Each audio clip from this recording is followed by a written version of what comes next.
ready? Should we do this?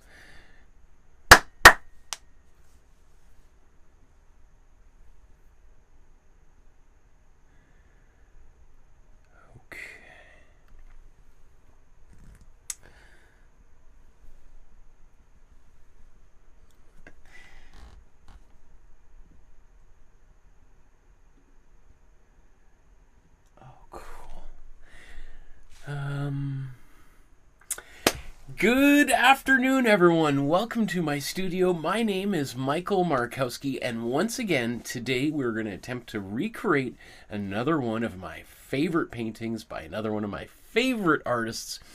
Today we're going to be looking at... Let's get that queued up. We're going to be looking at the work of Gabriele Münter.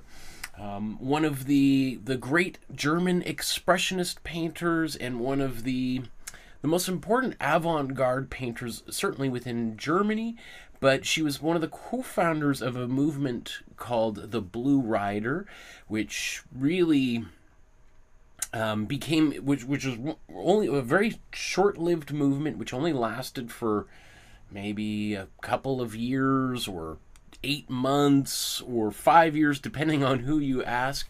But that movement was super influential. One of the other founders of the movement was Wassily Kandinsky, who just so happened to be Münter's partner for about 12 years, a very close partnership. And I would sort of describe it as she was to Wassily Kandinsky as maybe Joan Baez was to Bob Dylan. And wouldn't it be great if both Joan Baez and Gabriele Münter were both as well known as Kandinsky and Bob Dylan? So, I mean, I'm a huge Dylan and Baez fan, and Kandinsky and Gabriele Münter. So we're going to kind of explore these artists today. And a little bit of a fun thing is I've already started today's painting. I've got a little bit of a head start here because I had a little special guest helping me work on today's painting. And so part of today's painting episode is going to involve looking at a little bit of video that I pre-recorded just a few hours ago with my daughter here helping me get this painting started. So from a tech point of view, my head's a little bit warped, trying to figure out how exactly I'm going to make all this work. So please be patient with me, because I think I got some adorable video to share with you guys. And look at all these great comments in the chat. There's Mirrorless says, "Hi, Katie. Looks like a fun beginner painting." Morale says, "You helped me a lot on my drawing." Thank you. Thank you, Morale. How are you? I'm doing great. Misha's there. Hi, Misha. So let's jump into the plan for today. So we're in just a couple seconds, we're going to talk about how difficult today's painting is. Is this something you want to try doing, or especially if you're a beginner painter? We're going to talk about the materials required. We'll do the image transfer. We'll stain it with some color. Then we're going to talk about Gabriele Münter's biography. And then we'll go back and forth, background, foreground, and ideally wrap up within about maybe 3 hours. But really, the painting itself should be within maybe an hour and a half or so of painting. Ideally, I say that. Maybe just before we do that, just a quick reminder to like, subscribe, hit the notification bell so you know when future episodes are taking place. Roughly between, depending on the video, 60 to 90% of people who watch these episodes are not subscribers. It doesn't cost you a penny to click those couple buttons on YouTube, but it makes a huge difference for me personally, as well as the channel, and helps us reach more people around the world. If you want to support the channel with just a couple dollars using PayPal, there's the link. You can scan the QR code on your phone and donate directly to support the channel. There's what it looks like when you get to the PayPal link.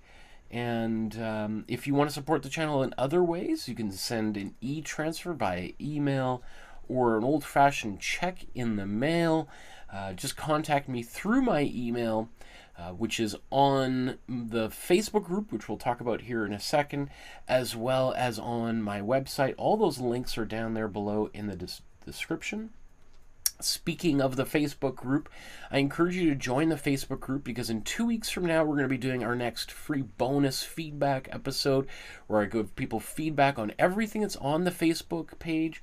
So all you have to do is join the group, upload your most recent paintings and drawings, whether it's something you've done in class or not, or even if it's the drawing class which I recorded almost 5 years ago. I'd still love to see what you're doing. I still give people free feedback on their drawings as well, and that's what our Facebook group looks like. Oh, hi, Singa. Singa's there. Awesome.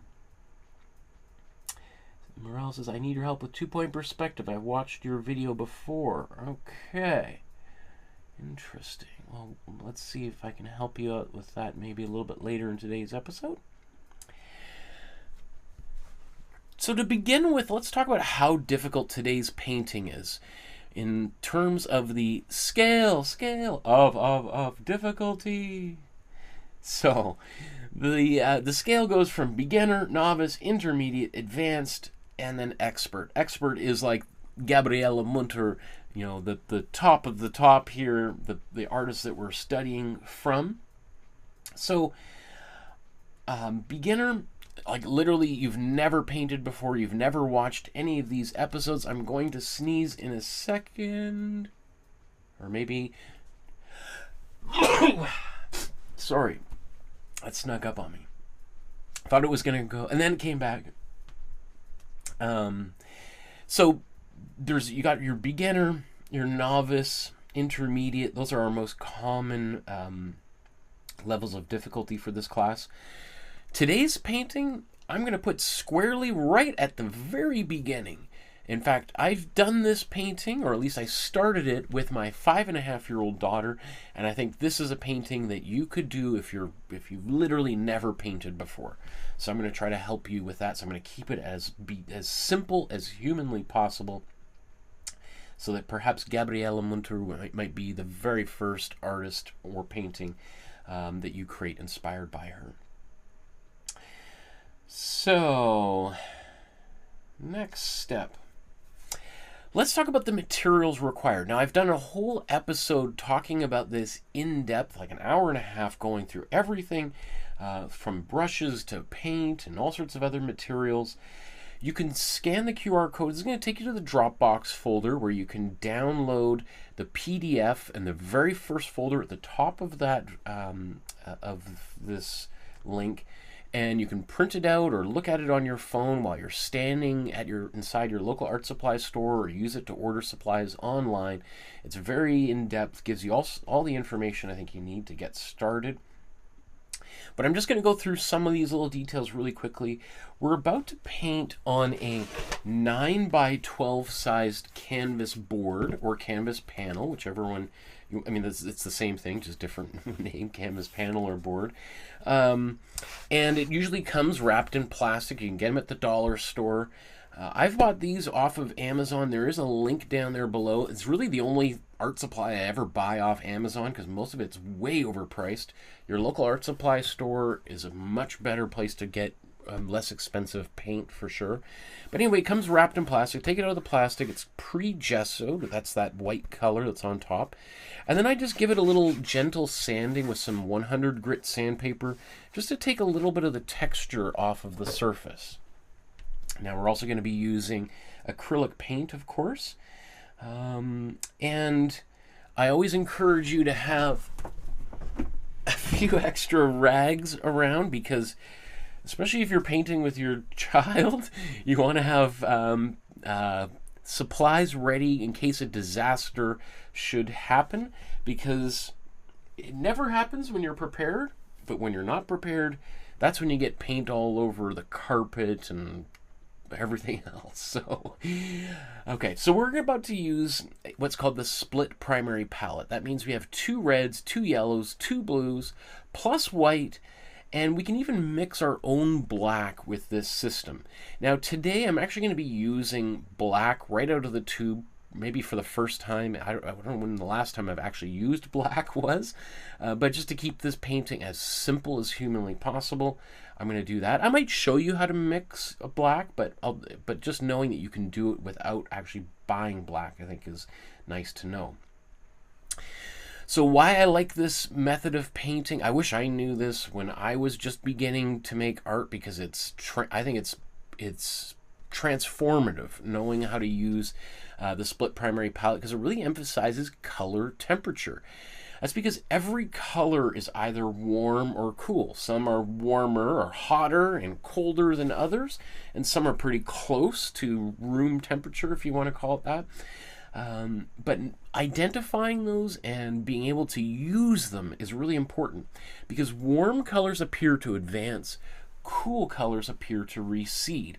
And even if you're making an abstract painting, you might want to create a sense of depth to lead the eye in and around that space. But particularly if you're doing a landscape, you generally want to have a lot of space. So using warm and cool colors effectively can help you create that. It also really helps so that if you're looking at a painting or a real landscape and you want to know which colors do I mix to recreate that, just ask yourself, is that color close to me? Like, is it a tree right in front of my face? Or is it a mountain way off in the distance? If it's something close to you, pretty much always warm colors. If it's something far away, pretty much always cool colors. So that helps eliminate the confusion that can happen when we're just learning how to paint. Now I'm going to fly through all of these colors really quickly, these different brands that you can use. All of this again is in the PDF, but I like to use these Amsterdam acrylic paints. I'm not sponsored, not paid a single penny, no free supplies ever at any point. I'm not sponsored by anyone. I've only survived doing this for the past 5 years because of donations from people like yourself. So thank you to those people who've been supporting the channel for so long. But these, cost about between $15 to $20 Canadian, so a little bit, probably half the price if you're in the States. This is for the 250 milliliter, and if you bought a set of, let's say, all 8, including black, it might cost you like 120 to 150 bucks, plus some brushes and canvas, but that'll keep you busy for about the next 6 months, a year. You could probably paint about 40 paintings with a set of these. So, most people aren't going to make 40 paintings in 1 year unless you're doing all the episodes like me. So I'm just going to fly through these here. Look at all the questions and stuff in the chat. Alaskan Ma just dropped in to say hi. Hi, Kathy there. Nice to see you.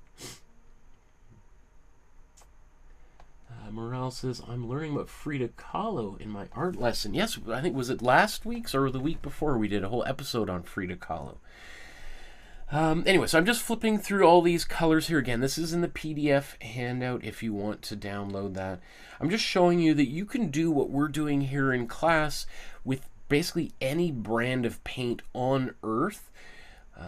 Now, you might want to use the colors I'm suggesting here to get the best results, but because not every color is as kind of bold or kind of cool or warm as what I'm suggesting. Now there's 4 brands here that I do not recommend. That's the Fevacryl, Mary's, Peebo, and Museum Color. All 4 of these add way too much titanium white as a filler. Now, pretty much every other brand also adds white as a filler, but these guys add way too much. And it just means it's impossible to mix a black if you've got that much white in the color, right? It's gonna be a gray as opposed to black. So, having said that, if you're not going to mix your own black and you're going to be painting colors that are kind of pastel-like, well, then you could probably use these brands. Peebo is maybe one of the largest paint brands on Earth, and so that's pretty disappointing that they've used so much filler in there. But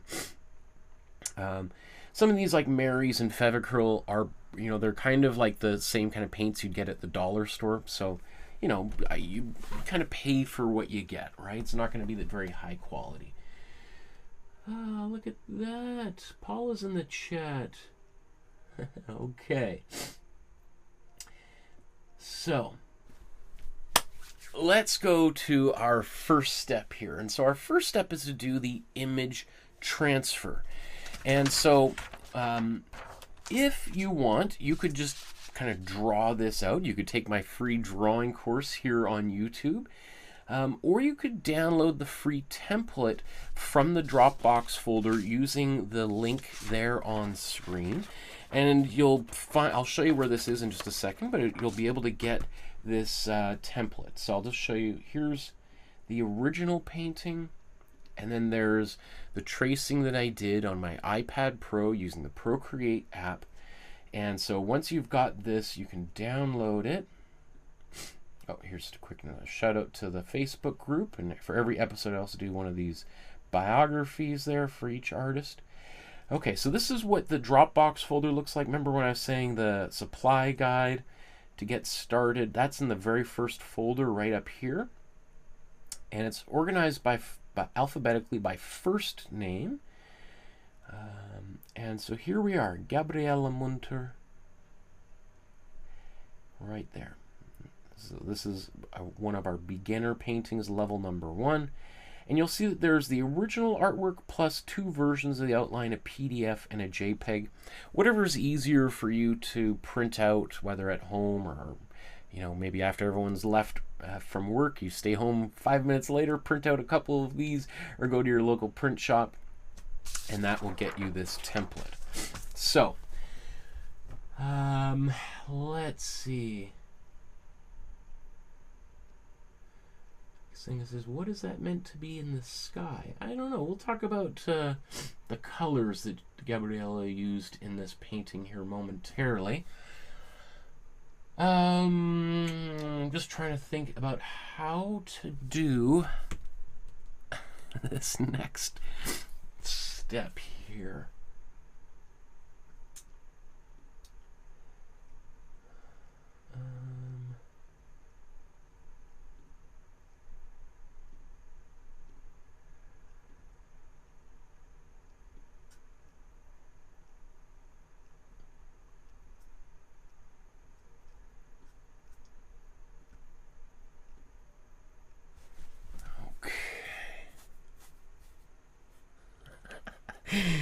Oh my goodness, where?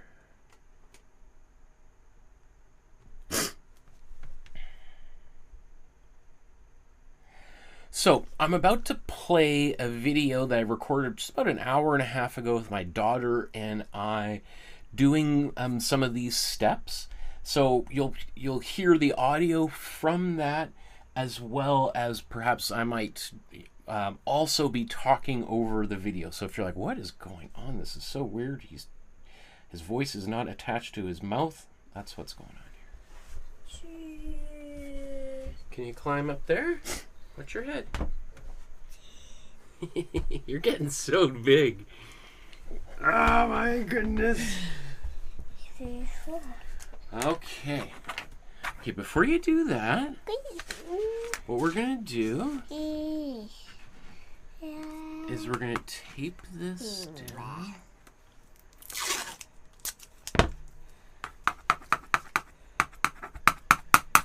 Good job. Perfect. Yeah. How about we put your little dolly right here? Where should your dolly be? Let's rest your dolly right here. Okay. Here's what we're gonna do. We're gonna take this. Hold on. Yeah. Hold on. Okay. So what we're gonna do? Need your help here.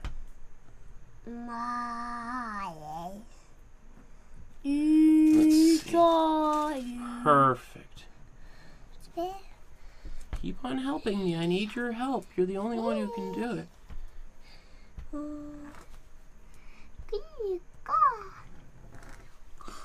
Okay. Good job. Good job. Almost done. Wow. Good job.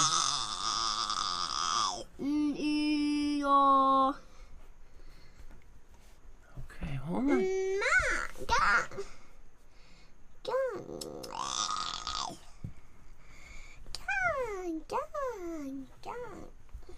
Okay, I think we did it. Look at that! Good job. Okay.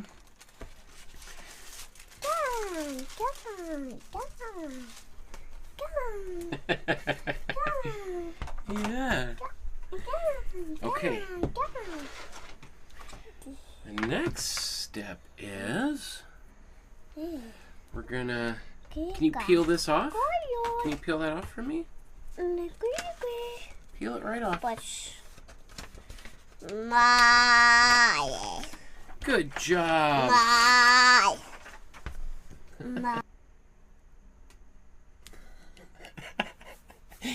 Okay. Awesome. So there's how we get that part started. Let me see. Let's go to... Okay. Just to get back on track.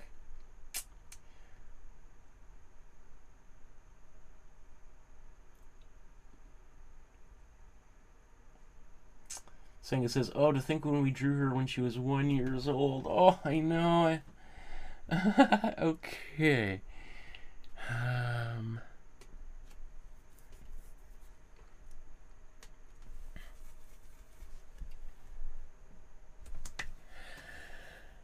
Now that you've got the image onto the canvas, let's stain it with a little bit of color.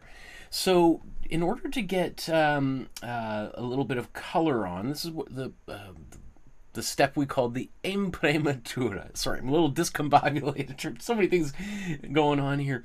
But the Imprimatura is what's called the priming layer, or the prime layer, or the first layer of paint. So artists have been doing this since, you know, before the Renaissance, really, for about 900 years in the Western world. And there's a bunch of reasons why they're on the screen right now, but I really like using the Imprimatura as just a way to get the painting started really quickly, to kind of just obliterate that scary white canvas. Right now you've got something there, a color, but also that color can infuse the painting with a different kind of light. And why I particularly like using this warm yellow that we're about to use is it just gives the painting a bit of a kind of Kodachrome, golden hour kind of look. Traditionally, artists would use a bit more of a brownish, reddish brown, brick brown kind of color, earthy tone.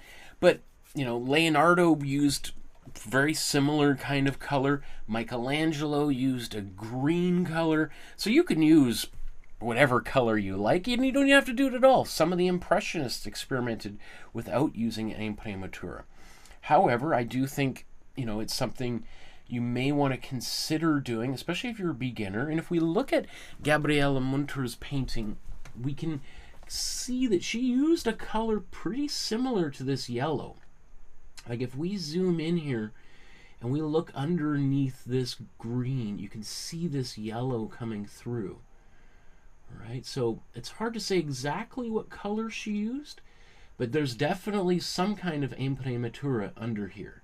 Now this painting was painted on card, or what was called cardboard, but cardboard 100 years ago was basically like it was kind of like the same kind of card that you would see in like a hard cover book, right? So it's not like corrugated cardboard.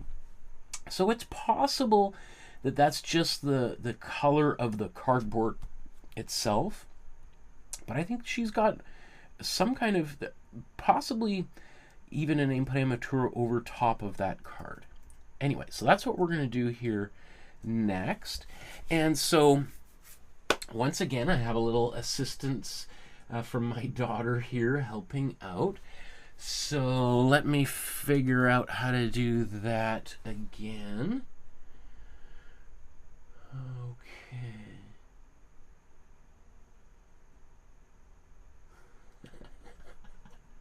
Okay. How do I do this? This is... Ma. Okay.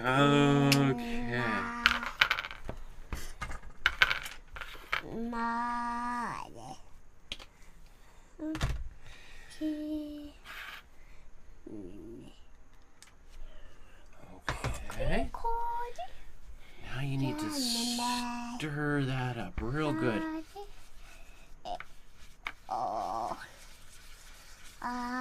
Wow, good stirring. Okay, now we're going to take this and spread it all the way across. Yep, get it all the way across. Cover this whole thing. Good job. Do that, but maybe sit back just a little bit so that people can see. Good job. Yeah, get more paint on it. Cover up all the white. Yeah, right down there. Whoa.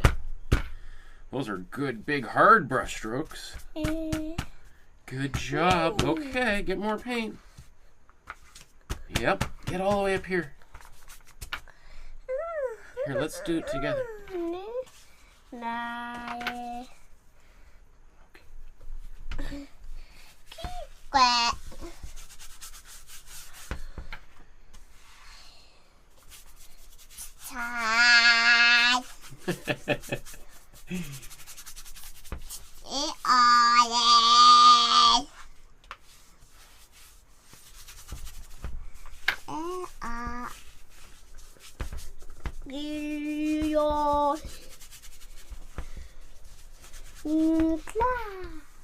Okay, you're all done that step?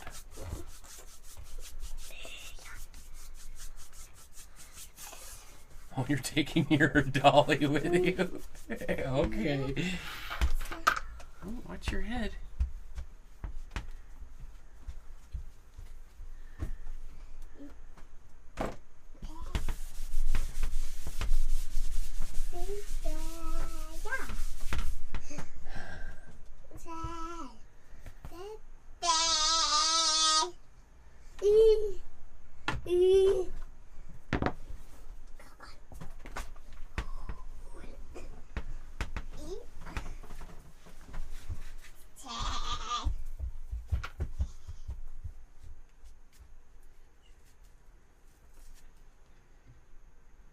Looks like somebody bumped the camera there.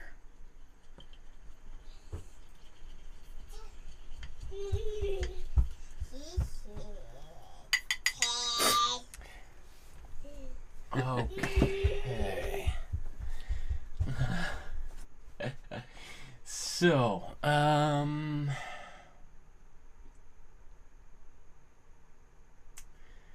where are we going to, what are we up to now here?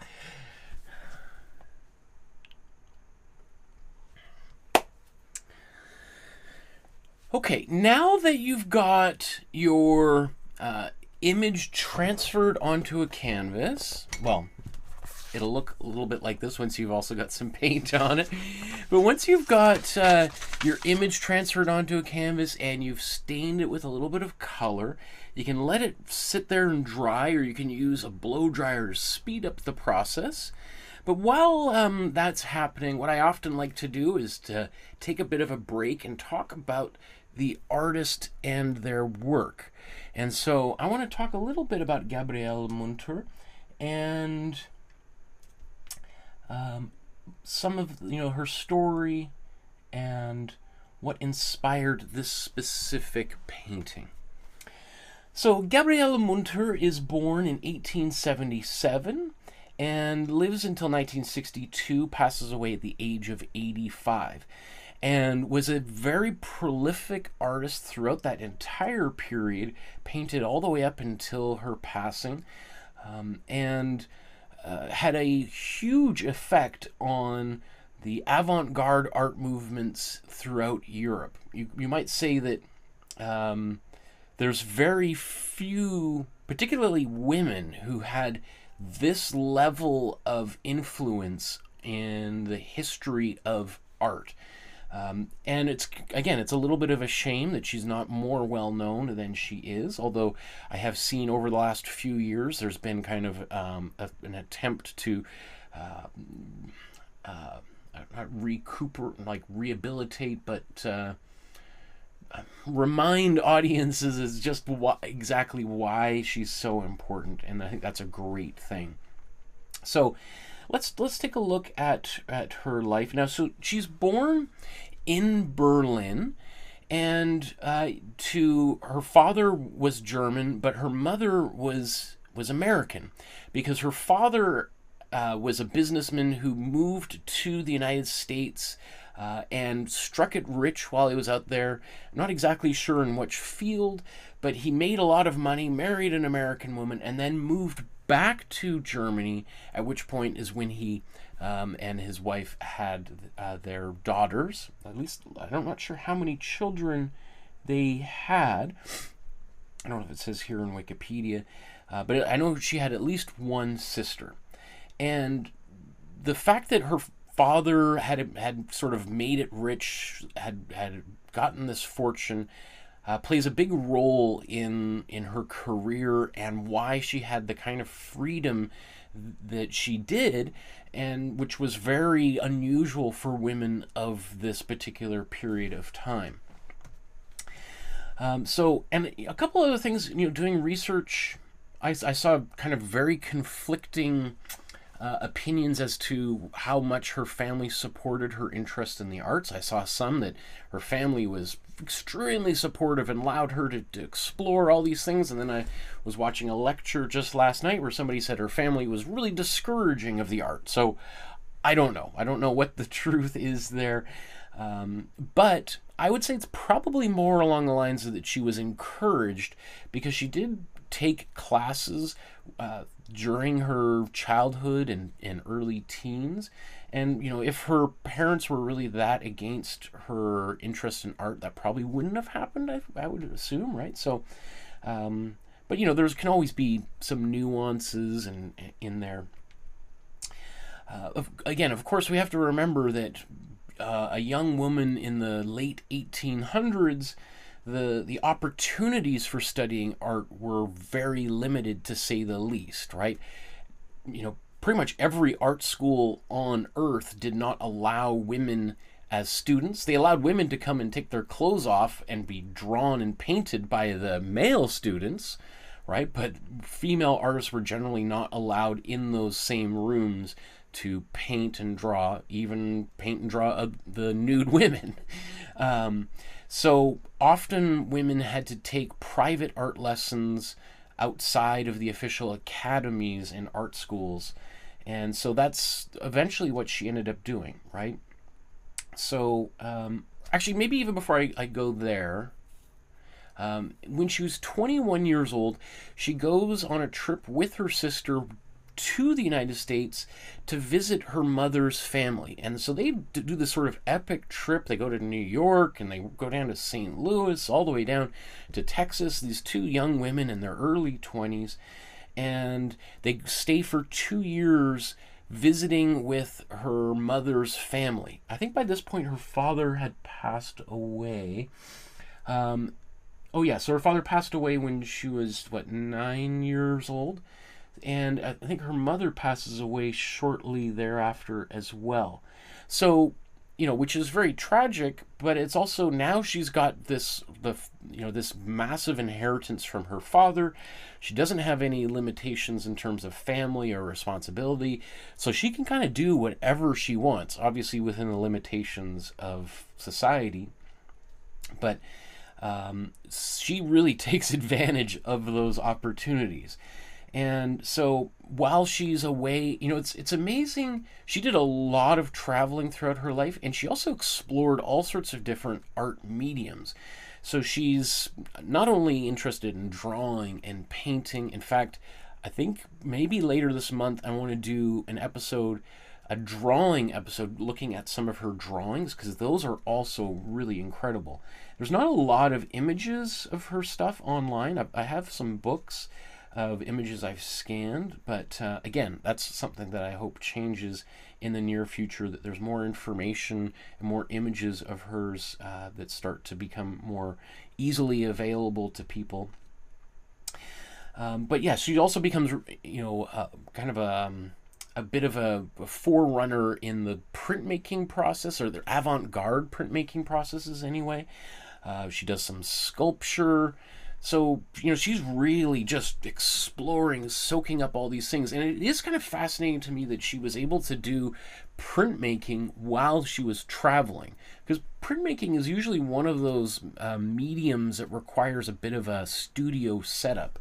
So I think what she's doing is sort of using unconventional methods to do her printmaking, often doing kind of like what we call like mono prints, which instead of, like, we often think of printmaking as a method of making, many copies of the same image. But there's also printmaking methods in which you just make one image. And so you might do something where you might paint on glass or metal, and then you kind of press that onto paper and then peel that off, and then you've just got the image. And of course the originals are on that you're making the print from is often destroyed. But that was, I imagine that she's trying to do a little bit of that as well. So when she returns back to Germany in 1901, she starts taking art classes in a few different places. And starts to work her way further and further south in Germany. So let's just kind of take a quick little look at the map of Germany here. So originally she's born here in Berlin, but she ends up down here in Munich eventually. And one of the reasons that she goes down to Munich is that there's a very famous artist who set up his own private art school named Wassily Kandinsky. And that art school in Munich is called the Phalanx School. And so and that private art school is open to men and women, right? Because if you run your own art school, you can accept whoever you want into that school.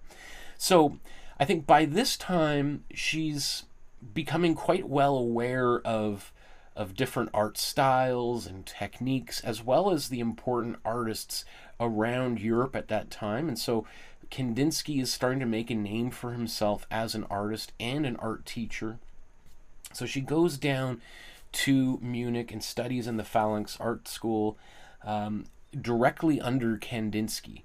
And I saw a quote, I don't think it's here, but I think Kandinsky says something like within the first few weeks he realized that there was nothing that he how did he put it, that he couldn't teach her anything, that she already knew as much as he did. And she was, a great artist. She was kind of already came to class fully formed, right? Which is a pretty, Kandinsky is considered to be one of the greatest artists, at least avant-garde artists of the 20th century. And so for him to say that about a student, man or woman, is a pretty big deal. And to say that about a female artist is, that's both a credit to Gabriele Münter herself for being so skilled and talented, but it also shows Kandinsky's how open-minded he is, because the prevailing attitudes at the time were like, it really didn't matter how skilled or talented you were for hundreds and hundreds of years. If you were a woman, forget about it, because even if you're a teacher and you start accepting women into your classes, that would look kind of poorly upon you as a teacher. There was another quote that I was reading that basically, if how was it put, that if you couldn't get accepted into a woman's art school, then you weren't good at all, because the standards, as it was said at the time, were so low, because, you know, we're letting women into the classroom. I mean, they're just letting anybody in, right? So, you know, as a teacher, if you're allowing women into the classroom at this time, it was seen as like you're really lowering your standards. So there's, I mean, just think again, just those attitudes which were very common. The prevailing attitudes were very, very strong. So it's, again, you know, to Kandinsky's credit, that he was able to accept her into his classes, and that he recognized her talent at really kind of at the very start. And so very quickly he becomes her mentor, and they start going on trips together. Kandinsky's born in 1866, so he's 10 years older than Münter. They start going on trips together and painting side by side. And it's a kind of, you know, even though Kandinsky was her teacher, it's that teacher-student relationship starts to get kind of blurred, where Kandinsky is also learning from Münter. And we'll get to that here in a little bit, as to exactly what he was able to kind of take away from her. Obviously, she learned a lot from Kandinsky as well. But I think it's important to know that this is not just a one-way street. That she's was exceptionally capable herself before she even met him.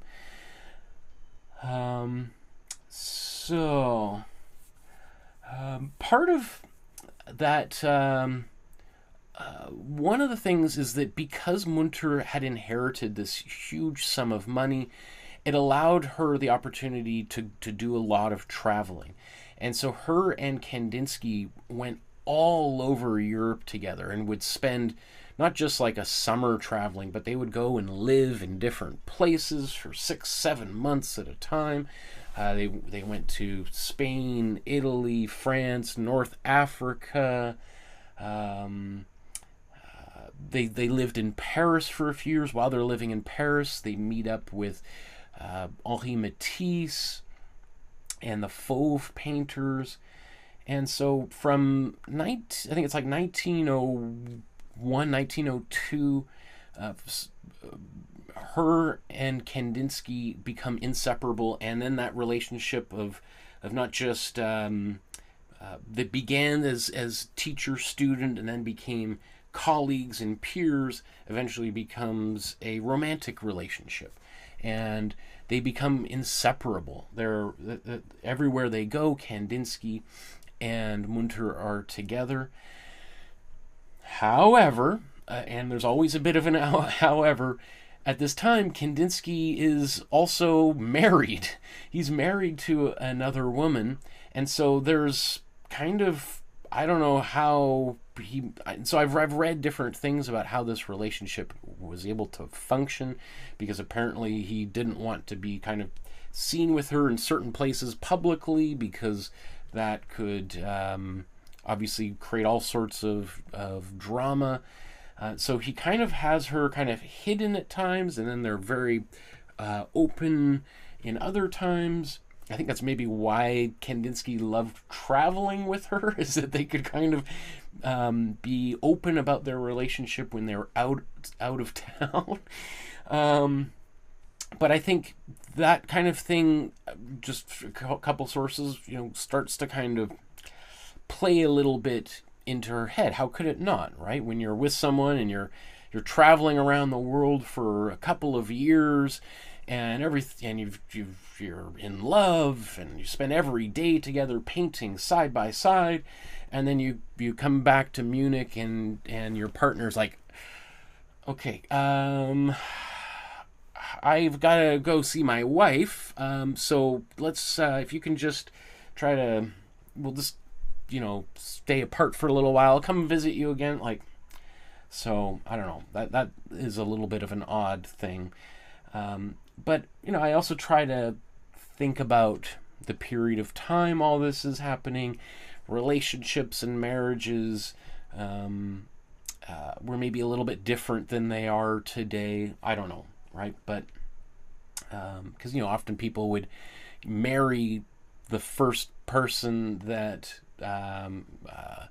they really met as teenagers. They might get married when they're 16, 17 years old, etc., right? What else do I want to talk about here?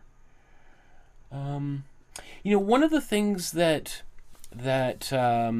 Kandinsky imparts to Münter is palette painting techniques.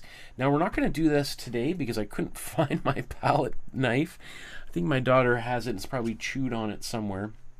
But that is definitely one of those approaches that he imparts to her, which would have been a very radical way of painting. There were certain impressionist painters like Gustave Courbet who very famously used palette knives in the 1860s, 1870s, 1880s. But still, palette knives were considered a knife or a tool you would use to mix your paint on your palette. That's why it's called a palette knife. And less so for applying on the painting. It might be something you might apply, as kind of like your blocking in colors, but you probably wouldn't finish a painting that way.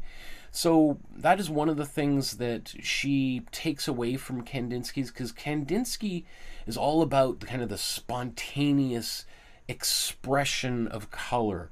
And the idea of using a palette knife is you can apply color really quickly, big, solid, flat areas of color.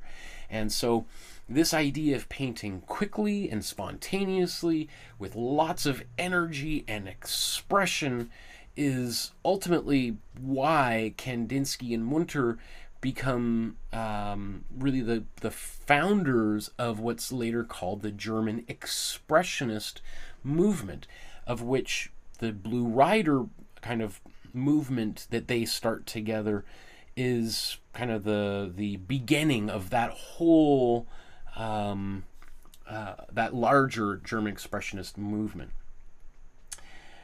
In fact, maybe I'll just read a little bit of this here. So Gabriele Münter says, "At first I experienced great difficulty with my brushwork. I mean, with what the French call la touche de pinceau. So Kandinsky taught me how to achieve the effects that I wanted with a palette knife. My main difficulty was I could not paint fast enough. My pictures are all moments of life. I mean instantaneous visual experiences, generally noted very rapidly and spontaneously. When I begin to paint, it's like leaping suddenly into the deep waters, and I never know beforehand whether I will be able to swim.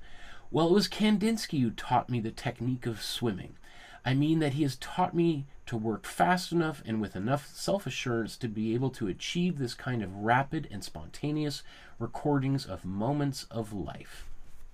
Right? So, I like that she compares painting to swimming, and that it's all about you got to paint fast, just like you got to be moving, otherwise you sink and drown, right?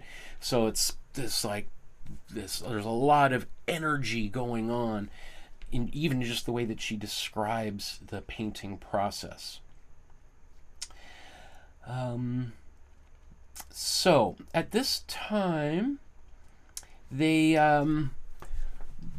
one of the places that they visit here is in, I'll just actually zoom back out a little bit here.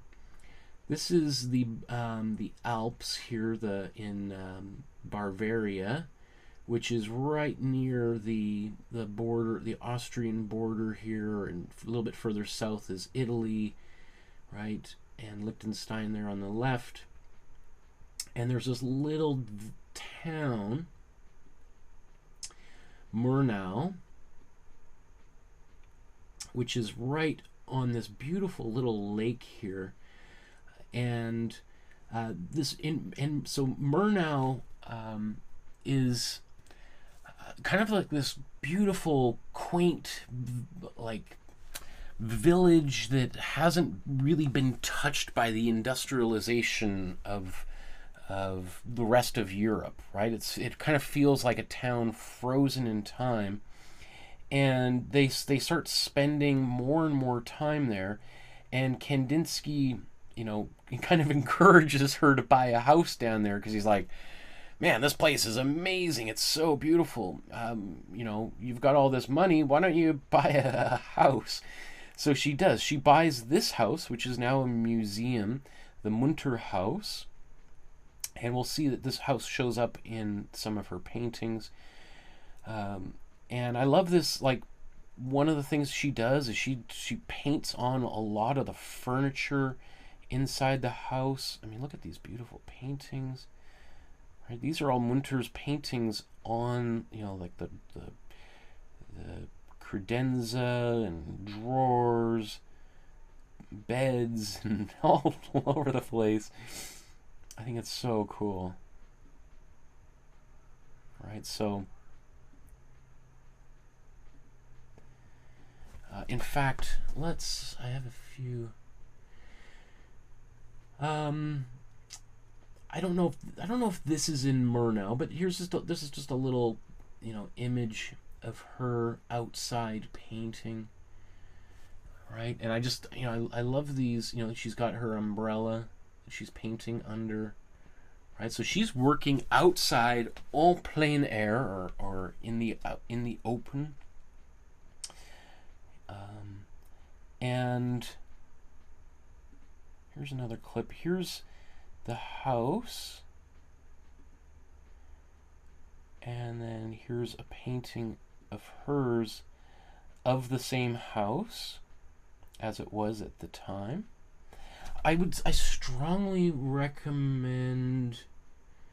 There's a great video. I've put it in the description below, but it's called Vasily Kandinsky and Gabriele Münter in Murnau, and it's beautiful. It's this really neat video that is just full of all of these paintings that Kandinsky and Münter made side by side, similar sort of compositions, and you can see like WK for Vasily Kandinsky and GM for Gabriele Münter, and just it's only 5 minutes long. It's there in the description, but it's really neat. It's a great compilation of the paintings that they made there, and it's got narration from her letters and journals and things over top of it. So highly recommend that. So in about was it 19? Well, so also during this time they start getting. Kandinsky's already got a reputation. Münter's reputation also starts to grow as well, and they start exhibiting. They exhibit in the Salon d'Automne as part of the Salon des Indépendants, and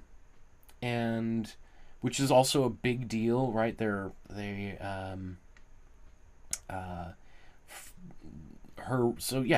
reputation's on the rise here. So this is a painting that Kandinsky did called the Blue Rider, which eventually becomes the name for this movement that they co-found together. And the Blue Rider is, becomes this painting that other artists start to really obsess over, particularly other German artists in and around Munich, such as the artist Franz Marc. We did a painting of a horse by Franz Marc maybe a year or so ago, and people they fall in love with this painting because there's just so much energy to it. It's also so strange and unusual compared to the rest of the art that's being made or had been made in around the turn of the century. Because Kandinsky, he had gone to art school. He was like an art school teacher, and yet for an art school teacher, professional artist of the highest caliber, to make a painting like this, obviously to some people it'd be like, oh my goodness, my kid could do that. But other artists, contemporaries of Kandinsky, look at this and be like, whoa, that's kind of wild. Like, there's no attempt here whatsoever at realism, right? Like, they obviously know Kandinsky could paint trees and grass and horses better than probably anybody else, and yet he uses all of his talents and abilities to make a painting like that. Again, some people are like, well, he must have fallen and hit his head because look how terrible this is. Other artists look at this and be like, oh, I didn't really think you could do that.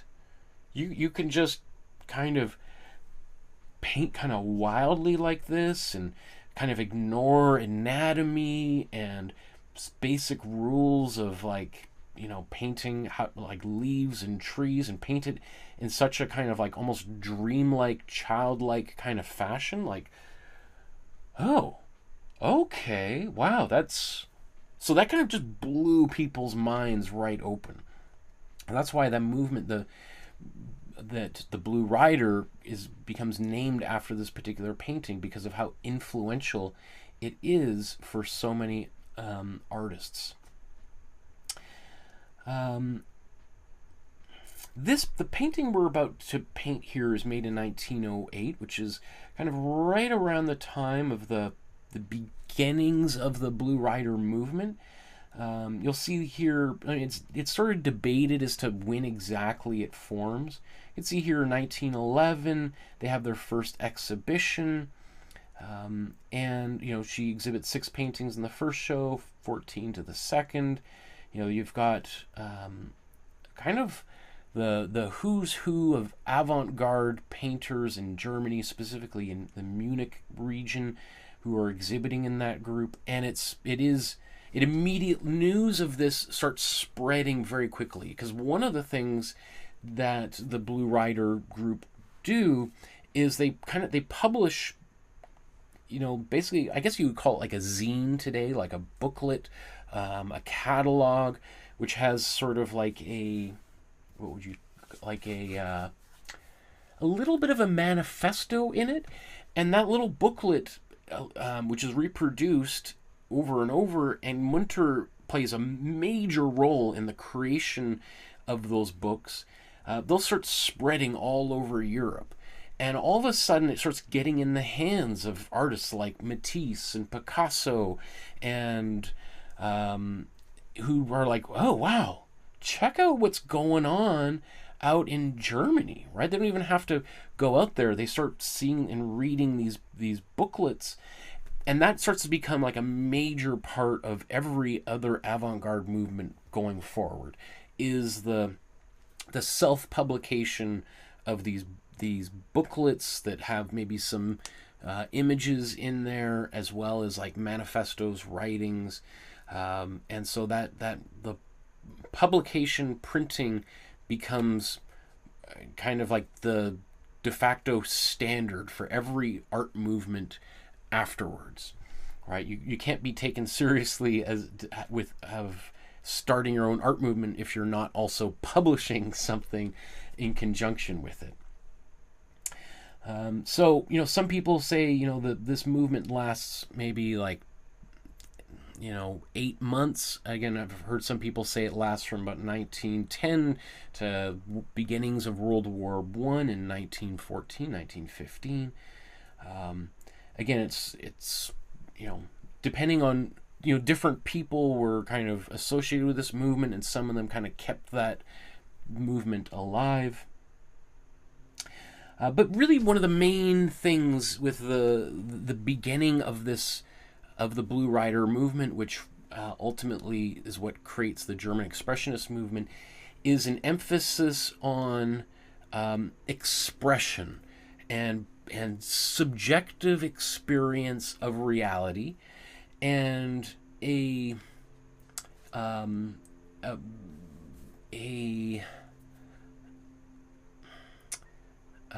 an exploration of the spiritual in art, and not that, and that wasn't new. Obviously, artists had painted images from the Bible for thousands of years prior to this, but it was the idea that that color itself could have a spiritual component, that the way that your brushstrokes and the forms you create, the lines, that those could also evoke spiritual qualities, that that you're sort of tapping into something beyond the image on the canvas, that you're appealing to this higher power, that you're seeing beyond the illusion of reality into this higher plane that might be generally invisible, that art could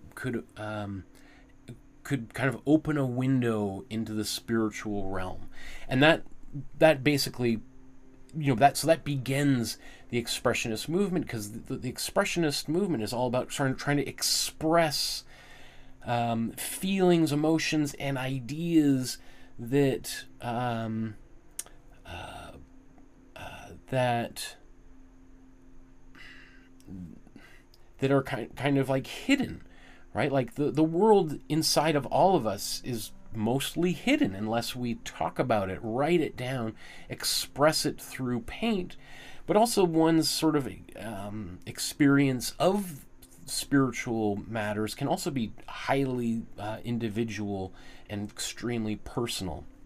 So it's about kind of expressing the inner world, and that might come out in a way that is that has very little to do with traditional proportions and color theory and technical ways of painting, which is why this movement starts. People are like, oh my goodness, look how sloppy and lazy and childlike all these paintings are. These artists are just unskilled. They don't, like, how could you, if you went to art school, how could you do such a terrible job at painting, right? Because they're not really concerned with that. They're trying to go beyond the visible realm. Like, those artists would look at the work of Leonardo da Vinci and say, like, well, it looks nice, but he's just painting the surface of things.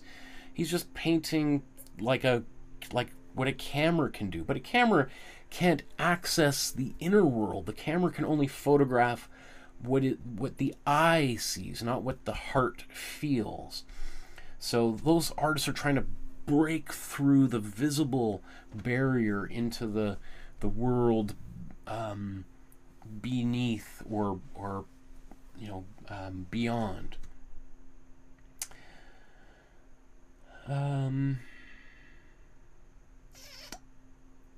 Let's see.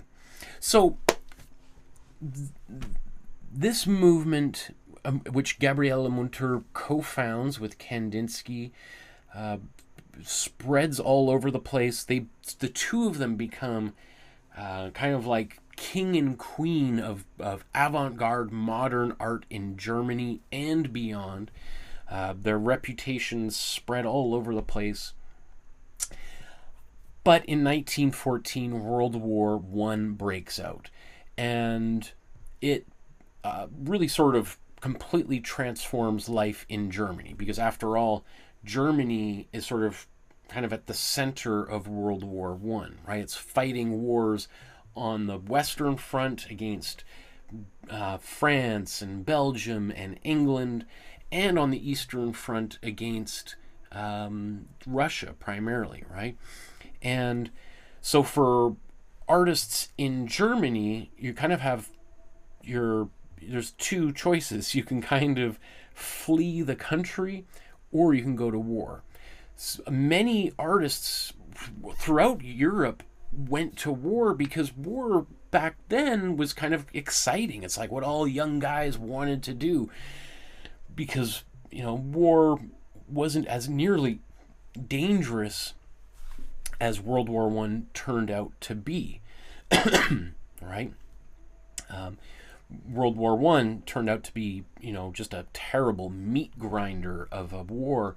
And so, like Franz Marc, one of the also founding members of the Blue Rider group, he dies in World War One, and Kandinsky, being Russian, is deported and forced to enlist into the Russian army. So he leaves and goes back to Russia.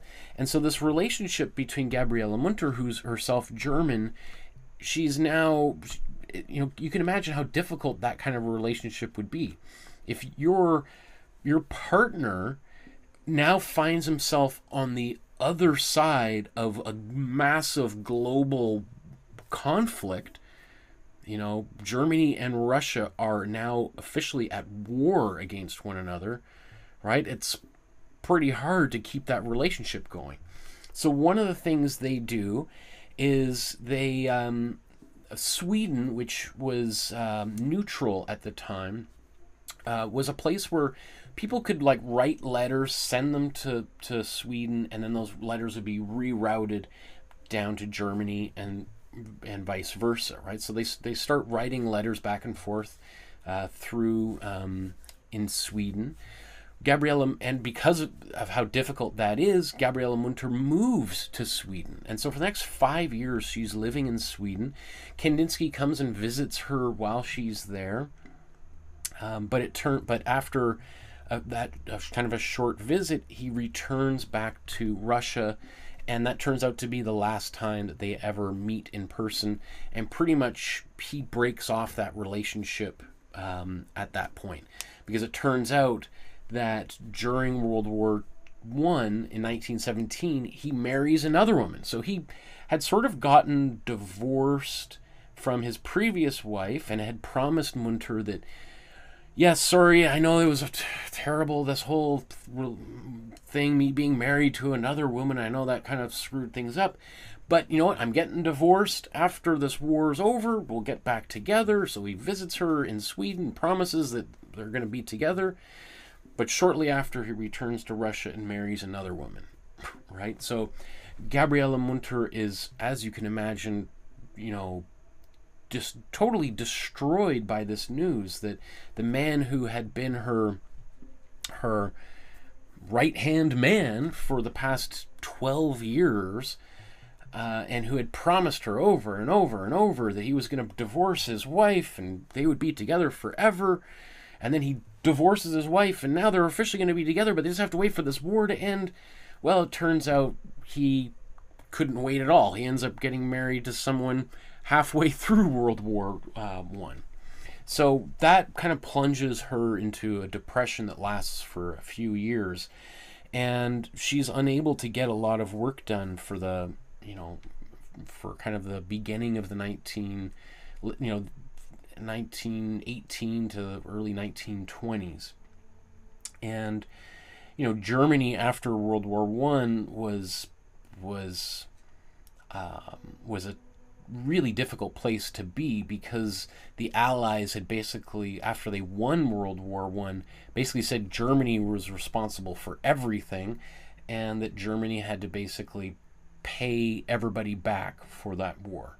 That's one of the things that Adolf Hitler uses as kind of as a big rallying cry as he comes to power. He's like, I'm going to stop this injustice, right? And there's a lot of Germans who are really upset, and that's one of the ways that Hitler was able to rise to power, is he was able to channel that anger and resentment that so many Germans felt after World War One.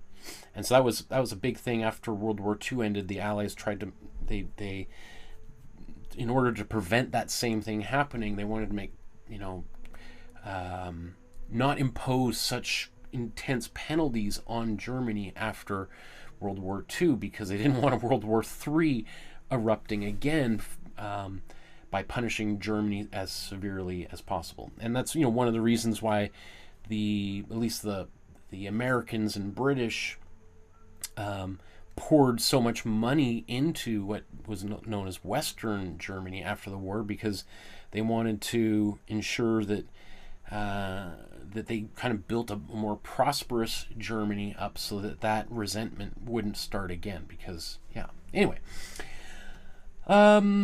So after World War One ends, Gabriele Münter now finds herself single again, and really spends the majority of the rest of her life in this town, back down in Murnau, in the house that her and Kandinsky had lived in. She has this reputation as being one of the founders of the Blue Rider group, and so that makes her, you know, a legendary figure in the art world for the rest of her life. But she's also, you know, and she's only like 35, 40 years old or so at this time. Or no, how old is she? 77. Yeah, about that. So, but there's this feeling that people are talking about her as if she's already sort of part of the history books, and not someone who's continuing to innovate and make progress in the world. And so she feels, you know, pretty kind of frustrated about this. It's like, yeah, I did this great thing in my 30s, but I'm still alive. I'm still painting. And the guy I was with who dumped me at the first, you know, opportunity during the war, you know, Kandinsky himself goes on to continue to innovate and becomes really one of the most famous abstract painters of all time, and moves back to Germany. I think he starts teaching at the Bauhaus, which becomes like this, maybe the most famous art school in the world. The Bauhaus, which was in, let's see, I think is it in Berlin? I was going to say Berlin, but I just want to make sure. It's not in Berlin. Bernau, Dessau, and Weimar. Oh no, there was one in Berlin from 32 to 33. But suffice to say is that Kandinsky, so he marries another woman and then moves back to Germany after the war and starts teaching at the Bauhaus, which is, you know, like the most important art school in the interwar years, which Münter takes as a bit of like, it's like, it's one thing to go back to Russia and marry another woman, break up with me after you promised that we were going to get married together. But it's another thing to then come back to Germany and kind of shove it in my face. You know, like, dude, if you're gonna abandon me and do all these things, like, at least have the courtesy to stay out of my country. Anyway, I just yeah, the men in the art world, just, it's, you know, there's constantly the all this wreckage and everything. But what else do I want to say?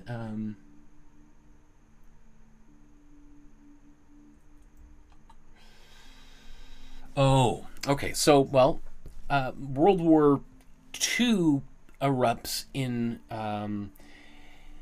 Europe again, you know, at the end of the 1930s. But if you were living in Germany, it didn't just begin in 1939 when, you know, war is declared against the Allies.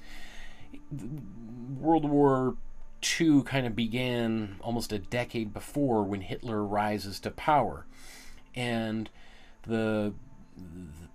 you know, those, one of the things that Hitler did was he organized these exhibitions. I don't know if there's information about it here, but I should bring up here the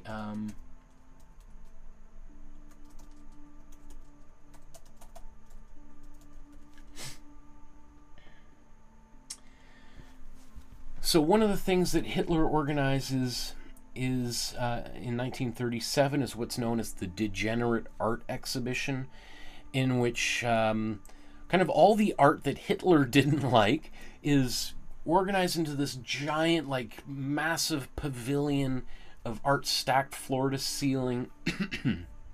And next to it was a giant exhibition of art that Hitler did like, and it was mostly what we would call like social realist art, like peasants digging in the fields and women picking potatoes out of the farmland, and guys, big strong Aryan men without shirts on, hammering things.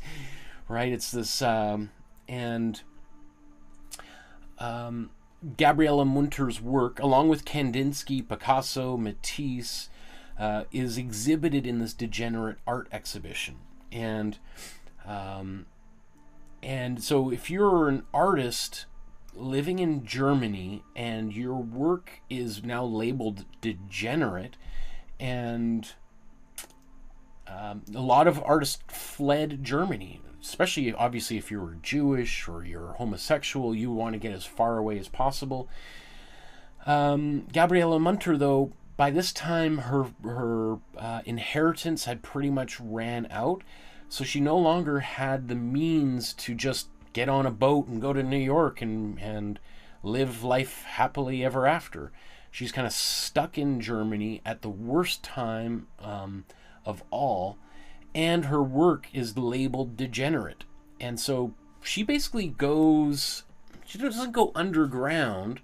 She still makes art, but most of the art that she makes for the next like 10 years is mostly just still life painting of flowers, right? Because that's the only thing that she can really sell that is apolitical, non-controversial.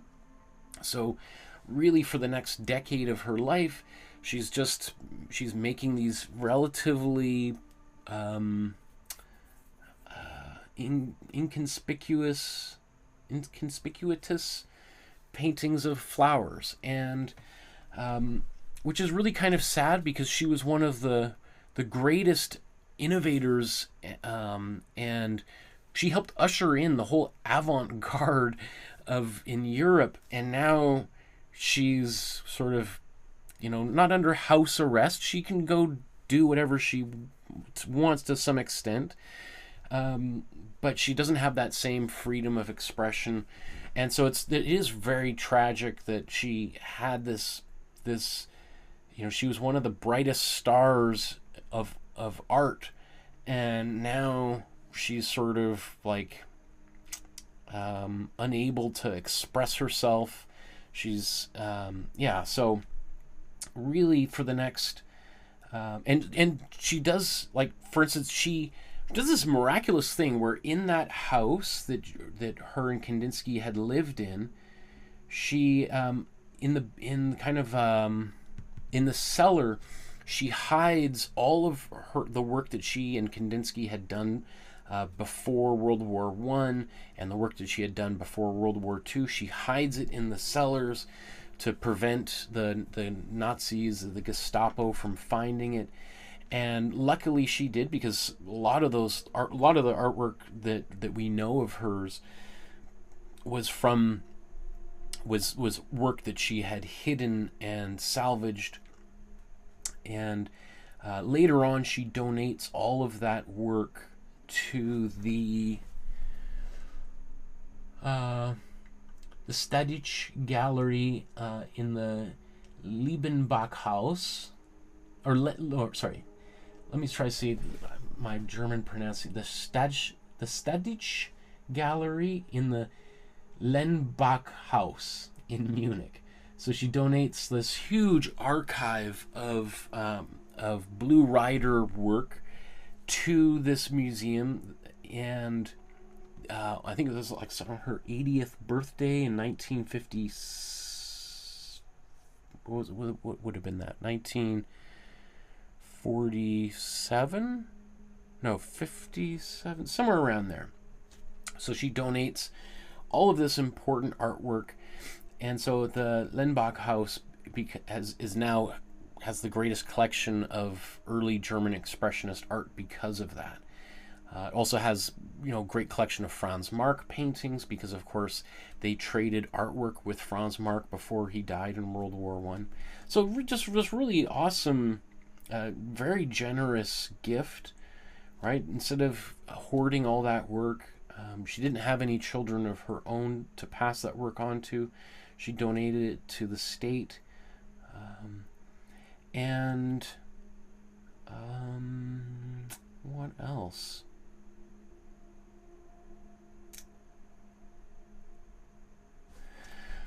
Okay, so she eventually passes away in 1962 in that house that her and Kandinsky had lived in for those formative years at the turn of the previous century, or from 1900. When did they would have been there? But like 1906 to like 1914 kind of thing. So, I want to go here, just before I move on. I just want to quickly talk about the significance of today's painting and, why it's something that I think is an important painting, why we're painting it, and what I love about it so much. So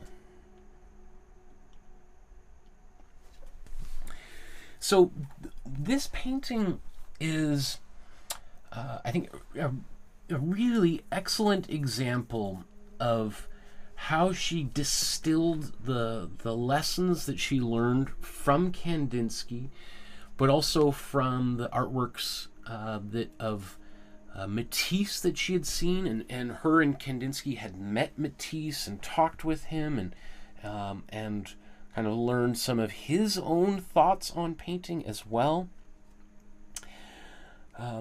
Obviously, the Matisse is known, or at the time that Kandinsky and Münter had met Matisse, that's in the kind of maybe the height of the Fauvist period, and the Fauves were known as this group who used really bright, bold colors, right? Colors right out of the tubes,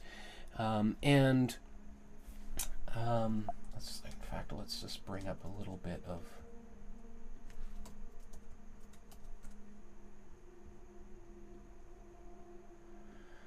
Right, so here's a Matisse painting of his wife. Here you can see these just beautiful bright colors. Here's a Derain painting, right? Like, look how super saturated these colors are and how divorced these colors are from quote-unquote reality, right? There's, this is a bridge in London, Charing's Cross. Not Charing's, Charing Cross. But you could see, instead of just painting the water blue here, this reflection of the sunlight comes out as bright yellow. And the beach here, instead of being kind of a sandy color, is bright red. Sky is bright pink. The building's green and blue, right? This bridge is not blue, like this warm ultramarine blue. It's like kind of a brown, a gray bridge. So there's a very subjective use of color that the Fauvists used. And so Gabriele Münter is applying that same, not the same necessarily bright color palette, but colors that aren't necessarily don't have a lot of direct fidelity to nature, right? They're way more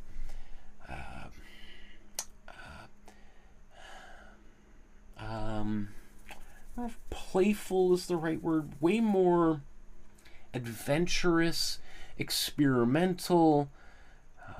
Artists like Münter at this time are playing with, like, how far can I get away from the original before it no longer is recognizable? Like this landscape here in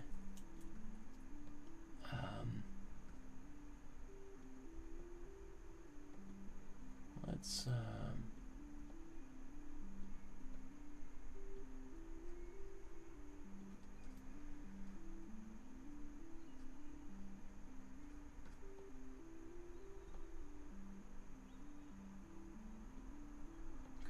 I want to see.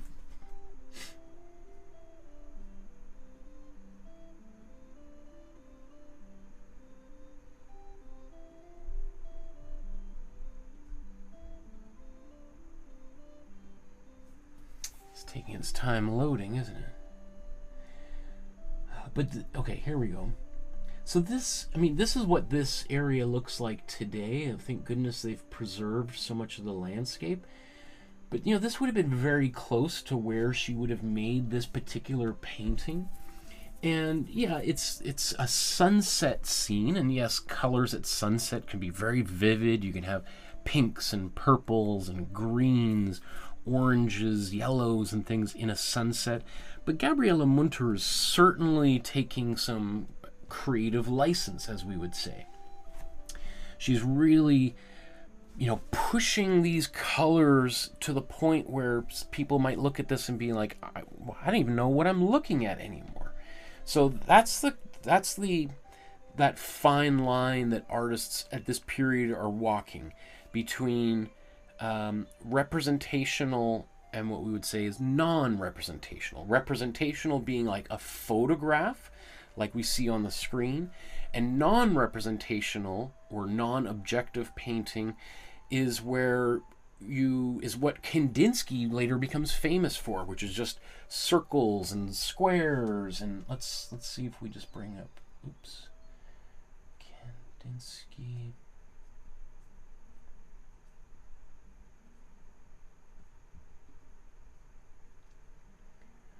Right, so here's these paintings that Kandinsky's working on at the same time as Münter is painting. They're painting side by side, but you can see Kandinsky's paintings, you know, you've got this horse, this guy riding on a horse, but, you know, look how the buildings, everything just starts to kind of dissolve into increasing levels of abstraction.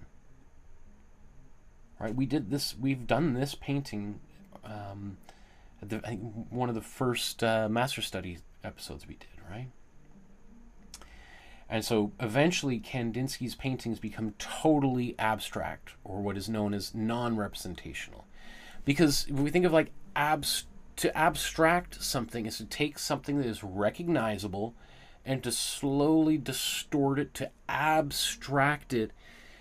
And eventually, when it becomes so abstract, we don't even recognize the person or the building, the landscape, the cat, or whatever it's in there, and it becomes non-representational, non-objective, like these here. All right, so the paintings we see on the screen here right now are kind of like from the high point of Kandinsky's kind of fame here. This is post-World War I. Right. And Kandinsky totally just kind of runs with these kind of circles and lines. Part of it is thought, you know, that you could almost like, that there's a musical component to it, and that you could give this to like a violinist and they could interpret this to create music, right? So this, going back to Münter's painting here, this is a painting that's right on that precipice of kind of dissolving, of the landscape dissolving entirely and just becoming pure abstraction or non-representational, right? The only things that, you know, are kind of holding it back from being non-recognizable are, you know, let's say this black kind of island in the middle of the lake. You know, maybe this kind of red sun poking through the sky. But I mean, everything, like, I mean, I think that's, I think it was Senga said something earlier, like, what's that in the sky? Like, what am I looking at? And that's true. A lot of people are like, what am I don't even know what is going on in this painting. And that's kind of like what Münter's going for in here. Münter never quite crosses that that line into full abstraction like her former partner Kandinsky did. She kind of she straddled that razor blade edge, but never went off like Kandinsky did. And so for some people, they see like, well, she wasn't able to go quite as, she wasn't as ambitious or as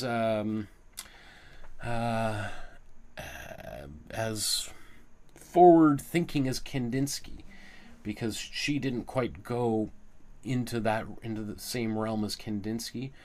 I don't quite see it that way. I personally, I remember myself when I was an art student, I was really interested in abstraction. I've always been really interested in abstraction. And I went through a period where I kind of started to cross over that boundary into just non-representational art. And for me, that was like it was quite disconcerting. It's kind of scary when you're just in this free floating realm of without any recognizable imagery or ideas, connotations, and it's just, I remember trying to make those paintings and having this really visceral feeling of like, oh my goodness, this is like what madness looks like, where there's nothing for me to hold on to anymore. And I know maybe it sounds ridiculous, but for me it was like there's something really scary about going into that realm there. And so I kind of crossed over into that area for a period of time and then went back. And I think that's sort of where Münter spent the rest of her life, kind of right next to that edge. And so this painting is kind of a synthesis of what she and Kandinsky learned from the Fauve painters like Matisse and Derain. But it's also, I think, shows her the way that she's increasingly sort of simplifying the landscape. She's using a different palette than the Fauvists. One might say it's even it's a more German kind of palette, right? Germans quite famously are maybe a little bit more reserved than, the French and the Spanish. There's a bit more kind of order and if you've ever been to Berlin or you've ever been to Austria, Vienna, right? Still to this day, 95% of people dress in black and gray, right? It's and so this, for maybe the German audience, they're like, whoa, look at this color is look how bright this color is. But when you compare it to what the French painters were doing, they kind of look at this and be like, oh, those colors are quite muted, don't you think? But for me, I just think it's funny. Like, this is kind of, Münter represents how Fauvism kind of appears to kind of the German temperament and personality. And this also, these kind of outlines, these kind of bold outlines, they're not in black, but they're in kind of red and purple. That's also something that becomes a major part of her art, becomes a big part of Kandinsky's art. That's one of the big things that Kandinsky takes away from her. Because as I said, Kandinsky, even though they originally met as he was Münter's teacher, eventually they become partners, they become peers, and there's, it's not just him imparting wisdom to her, he's painting alongside of her. It's like, oh, wow, I love what you're doing here. These are pretty cool paintings, right? So he's taking some of those same ideas from her, of these kind of bold, flat colors and the outlining of shapes. Okay, I think I'm going to move on, and we're going to get to painting here. But just lastly, just thinking about why I love this painting so much is, first of all, I love how how simple it is, and I mean that in the best way possible, in that she's able to do so much here in this painting, and yet it's relatively simple, right? And that's, I think, one of the things I love so much about this particular era of painting is there's kind of like a restraint, which for some people looks like laziness or an unfinished quality. I think if you try to do this painting, it's really hard to not fill it up with detail, to not put little flowers in here, to not put birds and fish and waves and all sorts of other details in there, to keep it at this level of it's almost borders on iconic, right? Like iconic being well, the original is like icon painting, like Christian icon painting, which is this like super simplification of figures, getting rid of all these details so that you have these you think of it like that word icon becomes sort of like kind of like an emoji, right? Like if you're going to make an emoji of someone smiling, it's basically just a yellow face, two eyes, and like a curved line for a smile, right? So there's something about this that becomes kind of iconic. It's like she has distilled this landscape, which we were looking at here just a few moments ago. She's taken this beautiful landscape right along this, like one of the most scenic parts in all of Germany, and reduced it to like its most essential character possible, which is very difficult to do, extremely difficult to do. And I think that's why I love doing these episodes, because this is, again, the kind of thing people look at like, oh, it's so simple. There's like 4 colors in here. We'll be done this painting in 5 minutes. But to really pull it off that effectively, that takes somebody with an incredible amount of skill.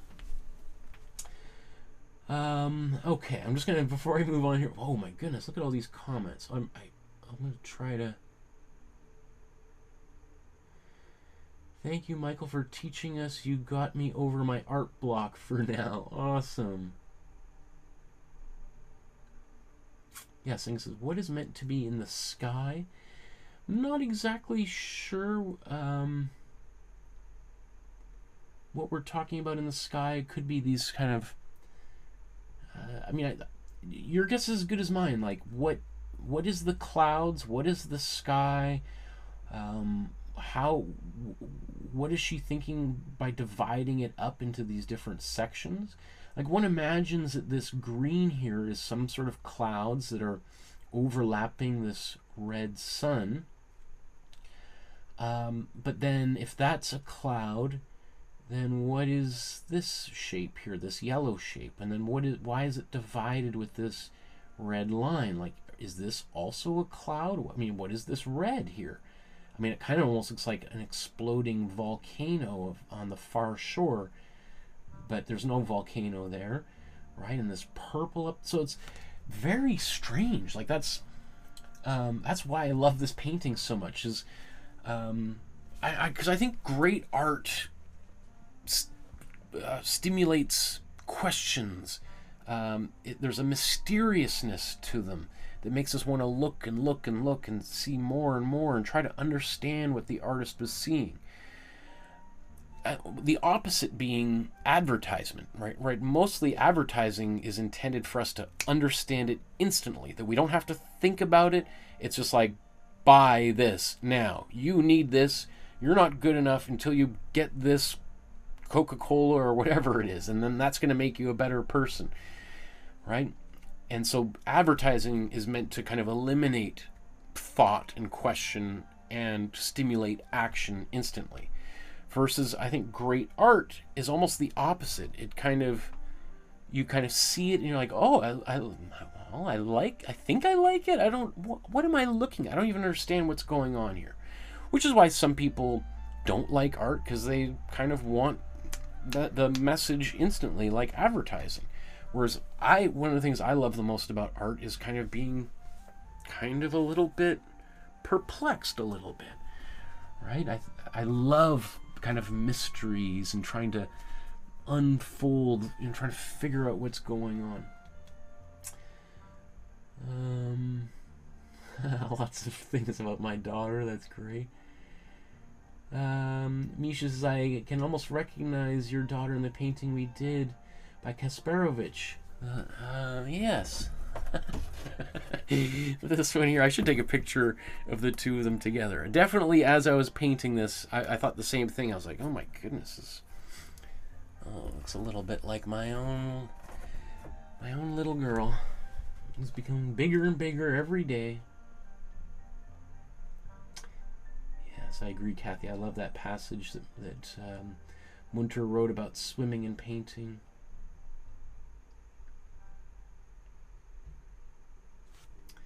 Senga says, I think the Blue Rider reminds me of Van Gogh. I think it's the way the horse looks. Yes, the Blue Rider group was definitely influenced by Van Gogh.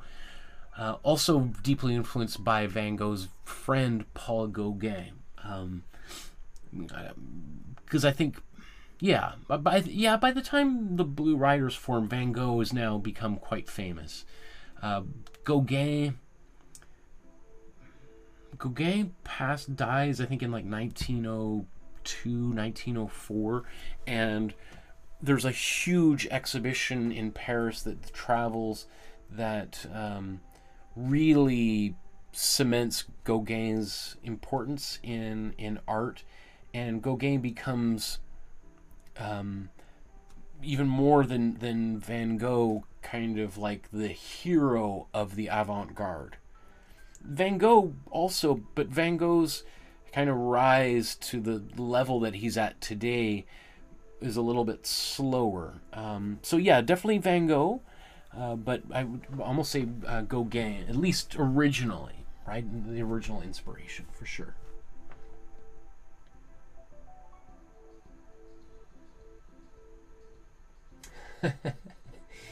Heidi says about Kandinsky, that guy had no boundaries, such a patriarchal society.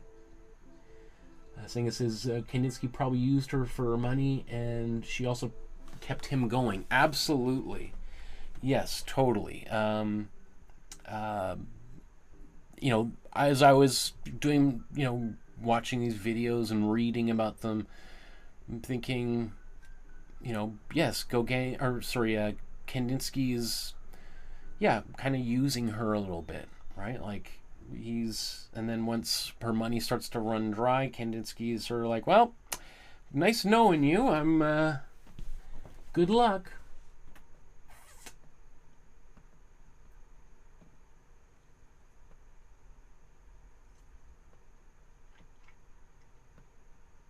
Singa says there's no sand in the Thames. That's true. Yeah, when we were looking at that painting by Derain, but it's certainly not red. The sidewalk there. Singa says the red is the muddy Thames. Could be.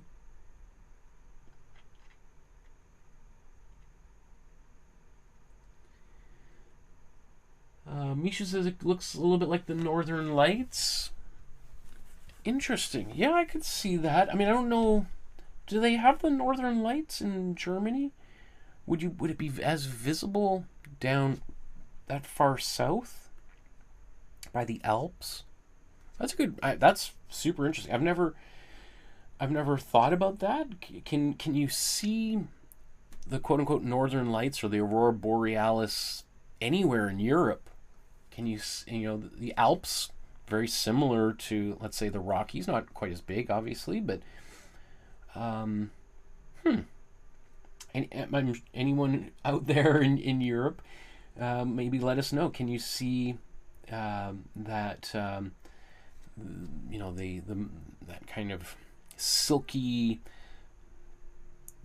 iridescent kind of light show at night anywhere in Europe. Never thought about that. Okay, so let's move on here.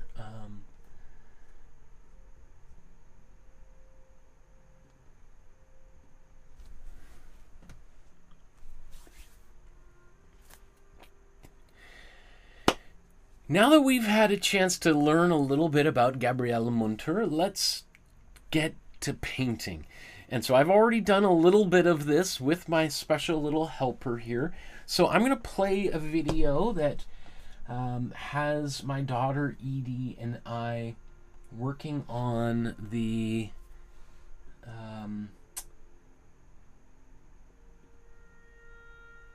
background here. So let me figure this out once again.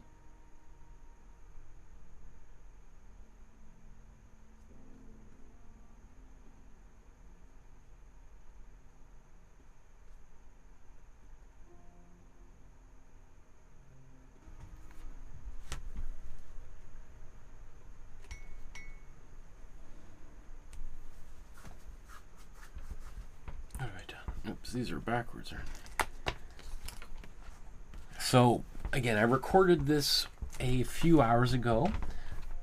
So, and I don't think I'm talking at any point during this. So I'm going to maybe chat a little bit as I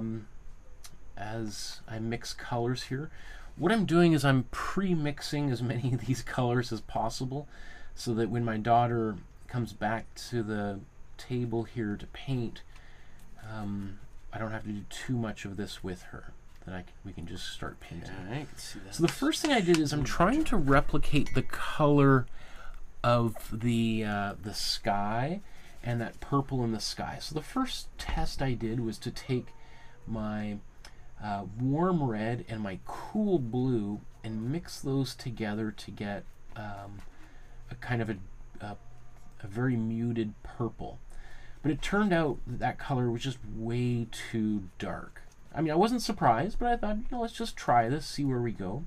So instead, I decided, okay, let's instead mix my cool red with my cool blue, and I'll get a muted purple, but it won't be quite so dark as the warm red and the cool blue together. So you can see me mixing this color up, and I'm also adding a little bit of white into the color. If I was to maybe do this and I had a little bit more time, I might have even added a bit of matte medium into the color just to make it a little bit more transparent. Now also, she might have used a palette knife for some of this painting as opposed to using a paintbrush. It's kind of hard to tell. But anyway, that's I think a good enough color for the top stripe and the kind of hill in the background.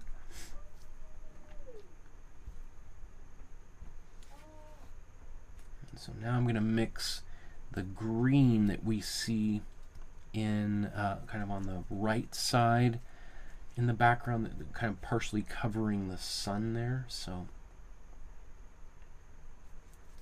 you see that's my cool blue, cool yellow, and white. When I did that, I realized again, maybe a bit too much white, so I'm putting a bit more blue back in there.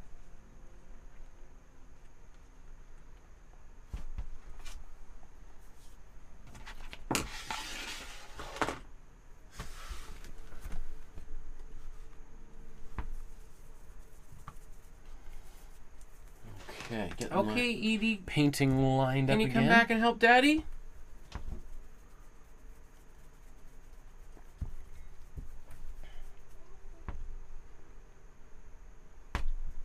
And then I'm going to go get my daughter.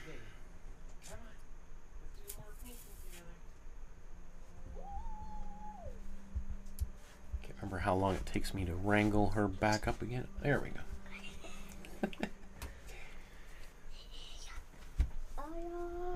Come on.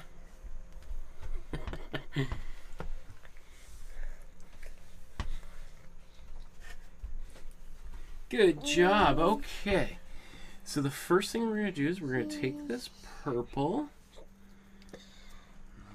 Okay. And then let's paint it all. And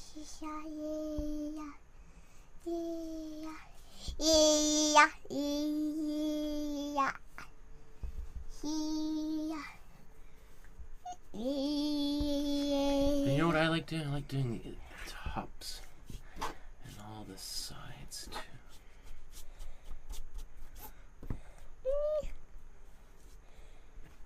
There we go. Could be a little bit lighter, but that's okay, isn't it? Okay, let's do this area.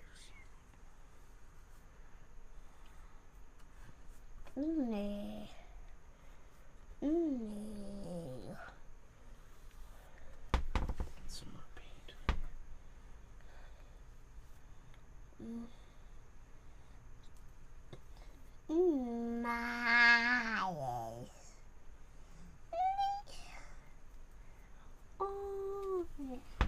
Okay. There's one. Now let's take this guy. Yeah, beautiful.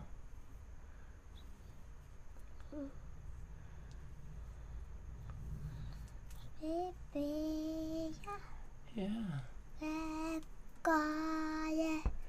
Okay. That's good, but now let's take. Okay, hold on. Maybe let's just take. We'll just take a bit of black and put that in up here. Okay. Now I'll put that right here. Hold on.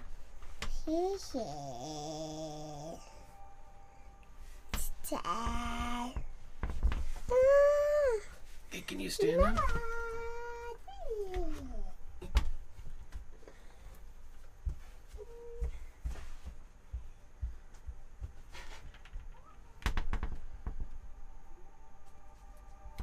Okay, let's just take our green and yellow.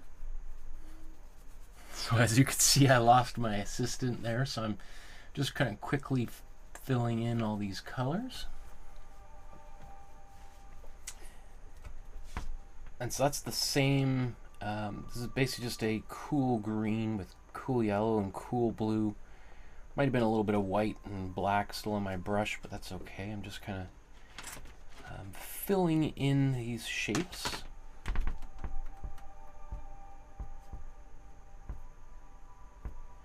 I think later on I'm going to come back with some warm yellow into some of these places.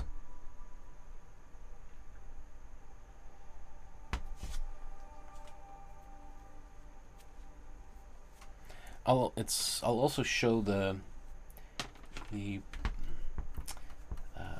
original painting side by side with this one here in a little bit. I just can't do it with the screen on at 100% here. And now this is just my cool red right out of the jar. Painting that into this area.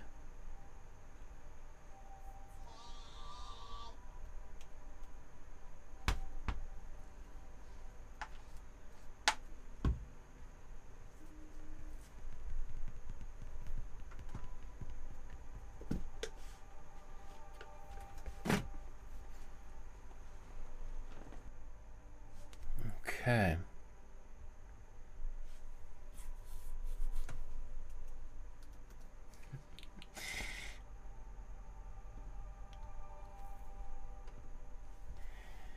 One second here.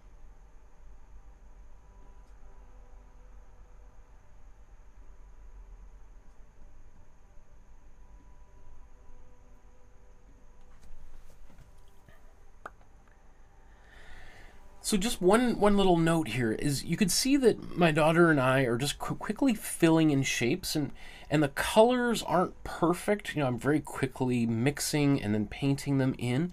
And what I would hope that kind of comes across is in these first passes across the background and in a few moments here the foreground, I'm not concerned with getting the colors perfect or even close to right. I'm just basically close enough is as good as far as I'm concerned, and then later on I can fine tune those things.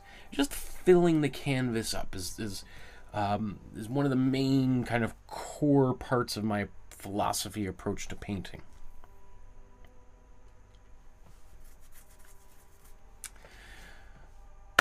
So the next step here is we're going to be painting the foreground. So we've got the background colors just sort of plopped in, and now we're going to put the colors into the bottom half of this painting. And then once we've done that, we're going to go back to the background and work on that some more. So let's let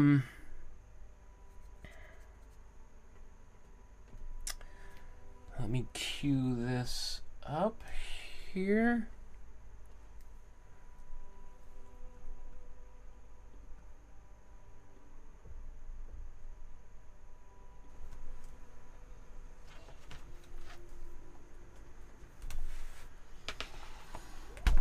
Okay, for the foreground, we're going to take our warm blue. So what I'm doing now is, once again, pre-mixing a bunch of my colors so that they're ready to go for when my daughter gets back into the studio here.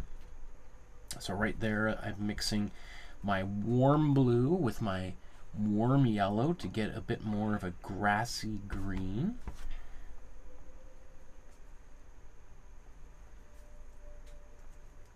So you'll notice that, you know, on the top right there you've got the cool green,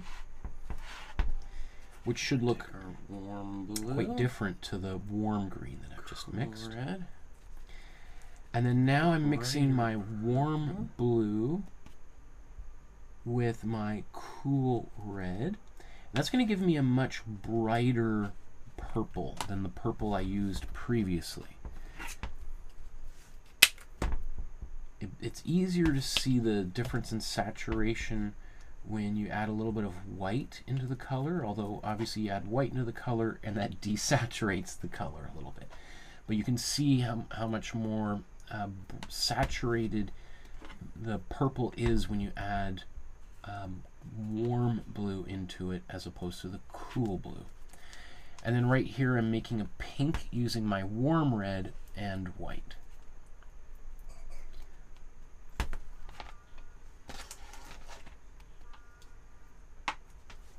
And so I'm just going to go grab my little monkey here and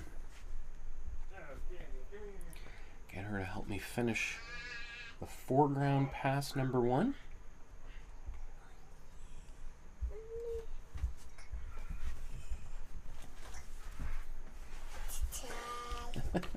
Okay, come on. Good job. Okay, goofball. Ready? Okay, so we're going to take this color. It's a different purple. Okay. I'm going to paint this. Right across here.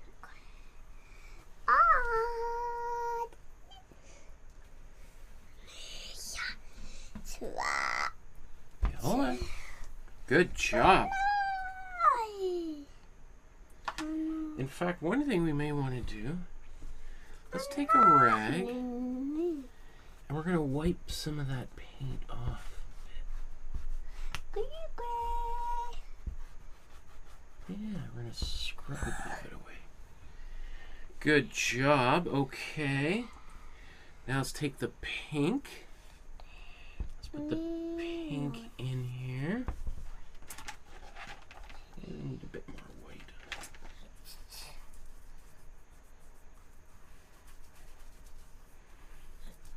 Good job. even take that color.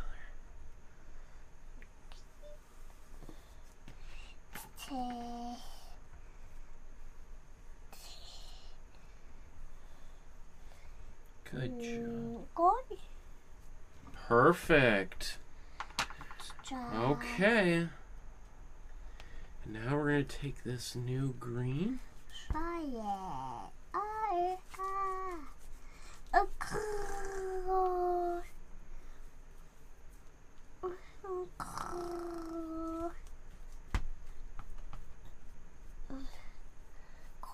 Just like that. Should we mix one more color, this bright teal? What do you think?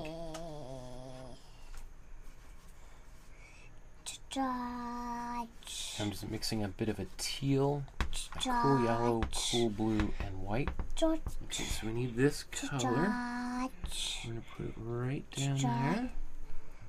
Good job. So get all that paint off the brush. There we go. And then I think let's see. We're just going to put this right.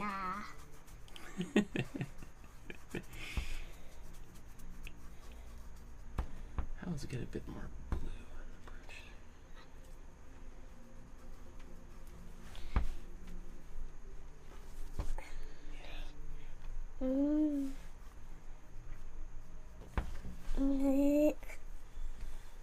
Okay.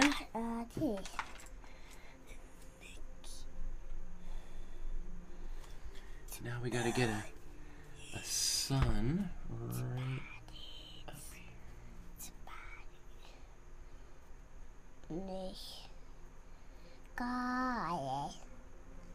There we go. Good job. Daddy's gonna finish it up with some little details, but you did great. Yeah. Thank you. Maybe do you want to say goodbye to everybody? Bye. You're the best helper. Thank you.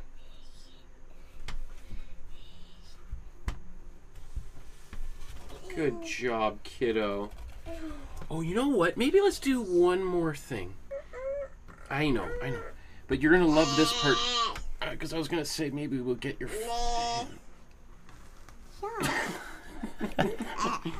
Okay, hold on. What we'll do is, what color should we use for this? How about this purple? No. Daddy just has to get ready for a bit of a mess here. Remember this? These are your old pajamas. Old pajamas. Old pajamas. Oh, hold on. Here, let's just wipe that off. Yeah, we'll just finish that up. Almost done. Okay. We're going to take this here. Okay.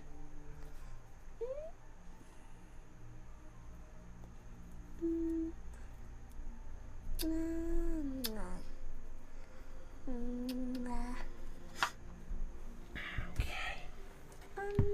Ready? Look at that good handprint.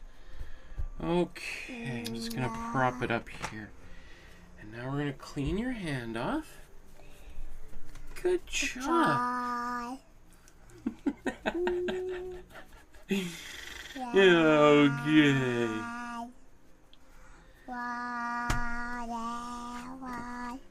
Here, can I just try?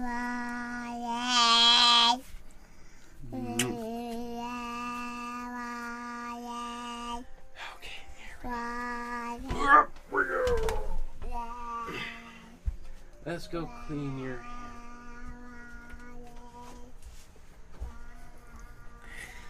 Okay.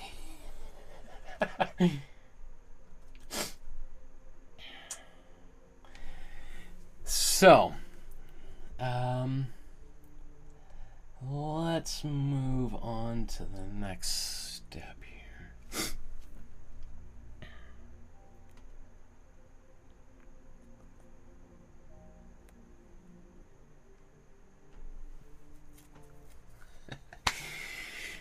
So, now that we've got our foreground and background shapes, our first passes of those completed, let's now go back to the background, and now we're going to kind of bring a little bit more precision into those areas.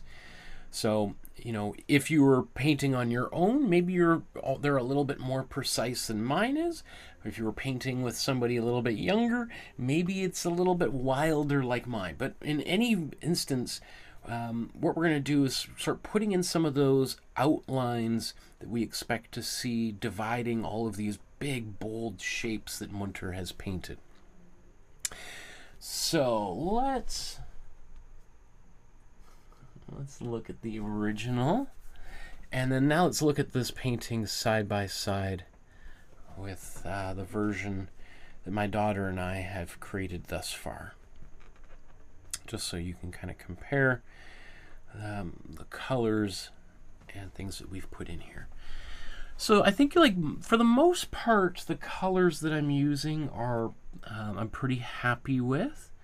You know, some of these I can modify a little bit. You know, some of these maybe I wished were a little bit more transparent. I could have used my rag there to wipe a little bit of that color off, but as you probably saw there, it's a little tricky doing that with a 5-year-old. Okay, so I want to start tackling maybe some of these areas up here. So I'm just trying to decide what maybe the best method might be. Should it be to... I'm worried that if I try just to paint red over top of this purple, it might not be very visible. So I think what I might do is maybe to paint a little bit of white, or maybe even a bit of pink into this area, and then maybe in a few places actually, and that way I'll be able to paint my lines in there. So I think that's what I'm going to do first. I'm going to mix a little bit of pink. So I'm going to take my cool red. Oh, there's a little bit of purple. That's okay. I'm going to take that purple. I'm just going to add some white into it. That white's going to help overpower the any colors underneath. So, where should I paint this? Let's...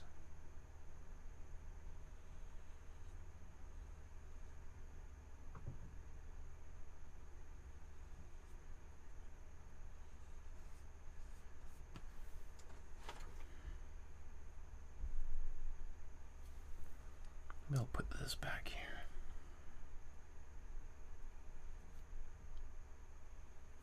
I know this is not the right color yet. I'm just basically using this to help kind of block out that purple that was above there. So that white, I could just paint this with just pure white if I wanted. You don't have to use purple. I always like a little bit of color.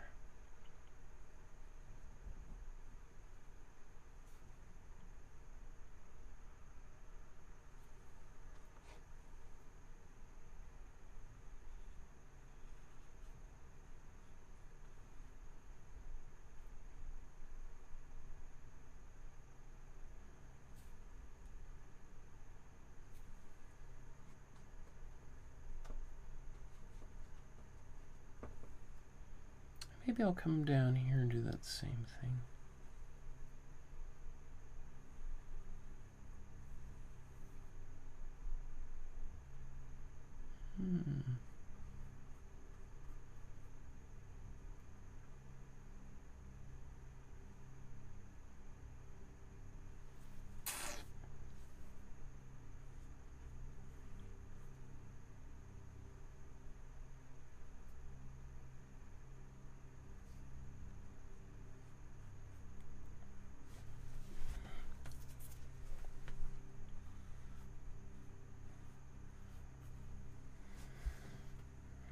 I actually kind of like how that looks too, so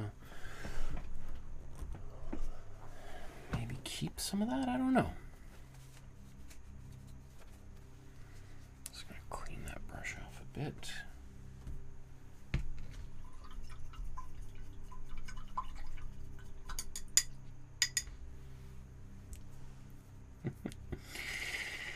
Okay. And you know, maybe this area up there, you know what, I'm gonna blow dry that real quick.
Not exactly sure I know what I'm doing right now. I'm not sure I'm exactly sure what I've ever been doing, but I think that's pretty good. And this also just shows, like, if you do make a mistake, quote unquote, at some point, it's not the end of the world. A little bit of white paint over top of those areas, we're going to hit it with the blow dryer, problem disappears, and we can fix those areas. So I'm just going to quickly blow dry that again.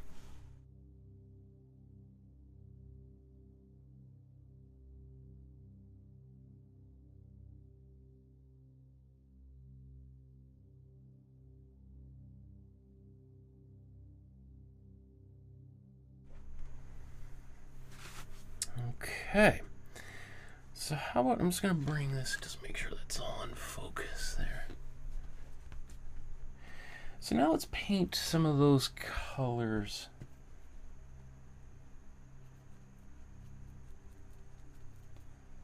Let's take a bit of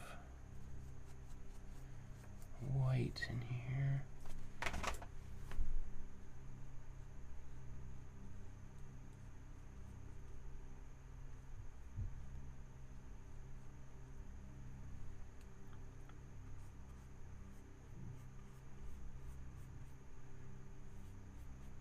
So this is my warm yellow.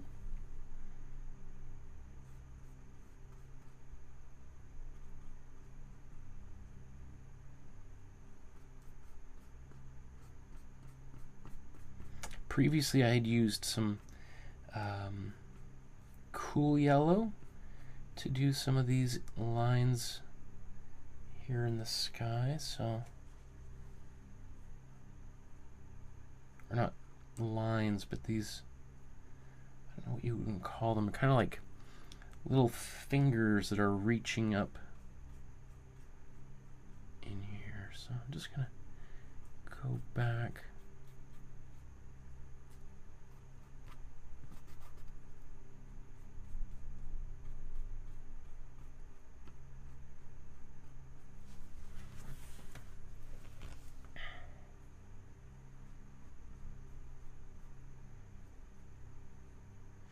The color does get a little bit messy here.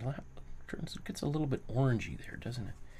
So I'm just going to mix a bit of warm yellow and warm red in here and just kind of blend this in a bit.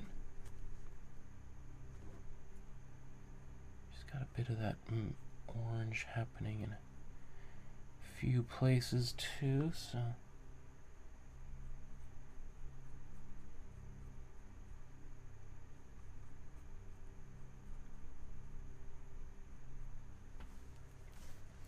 Okay.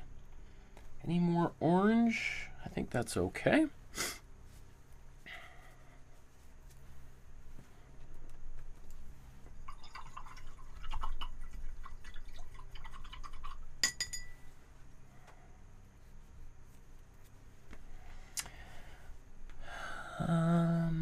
Now, I guess I need some more cool red.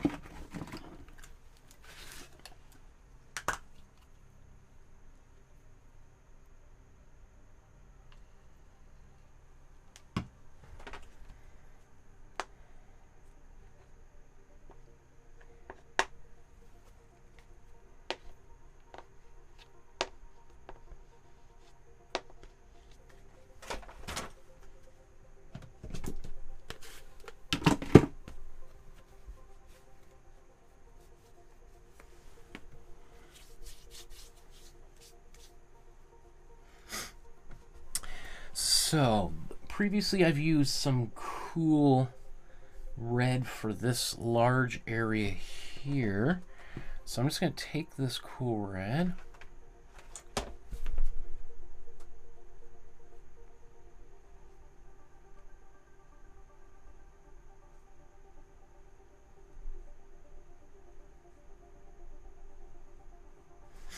You know what, maybe I should go to a slightly smaller brush.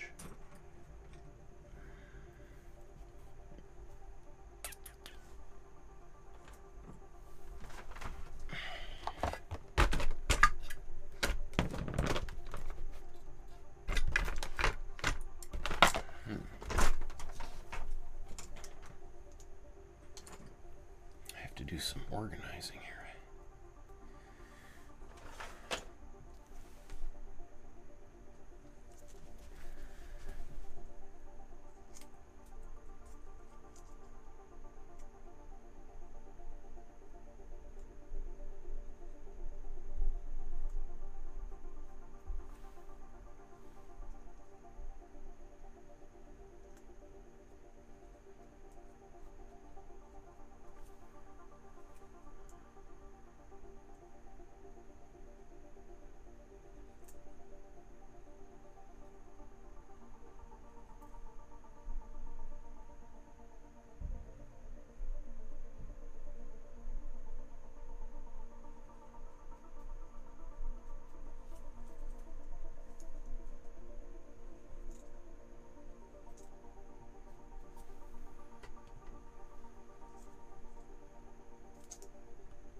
So I'm trying to kind of incorporate some of these, like I don't want it to be just perfectly straight. I want it to have some of that kind of nuance that she's got in here as well.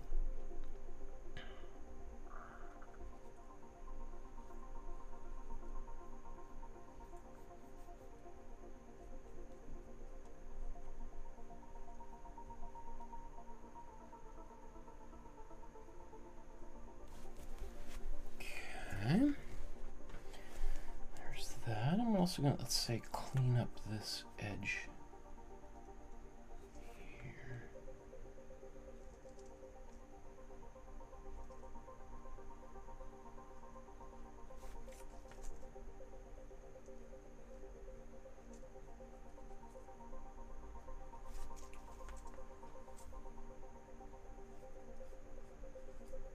This cool red that I'm using is recycled red from a couple years worth of tubes of paint that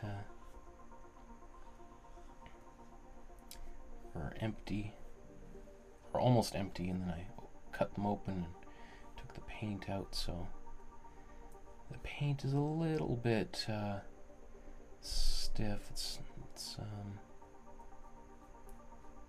not super fresh, which can mean it can be a little bit grumpy when you try to paint with it.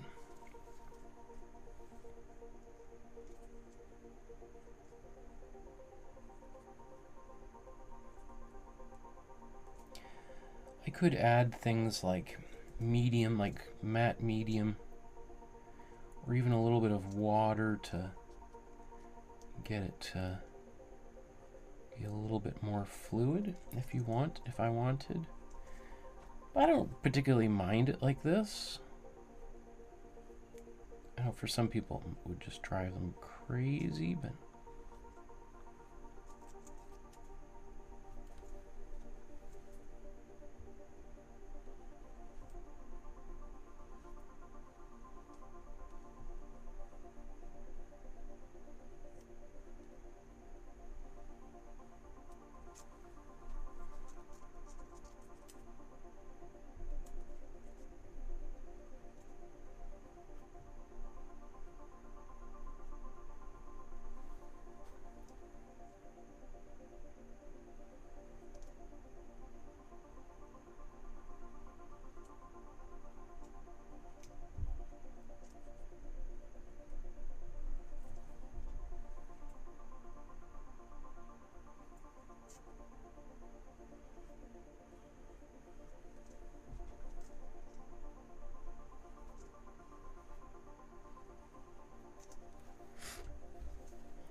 you'll notice like when the red crosses over onto the green, the color becomes really dark, almost black.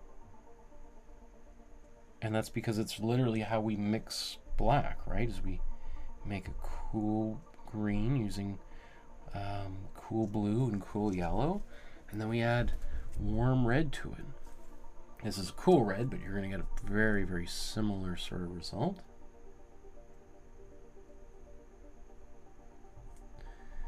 And there's been times in some of these episodes where I've deliberately gone, in fact, let's just do a little bit of that. I'll just go over my green a little bit in order to basically make like an outline there.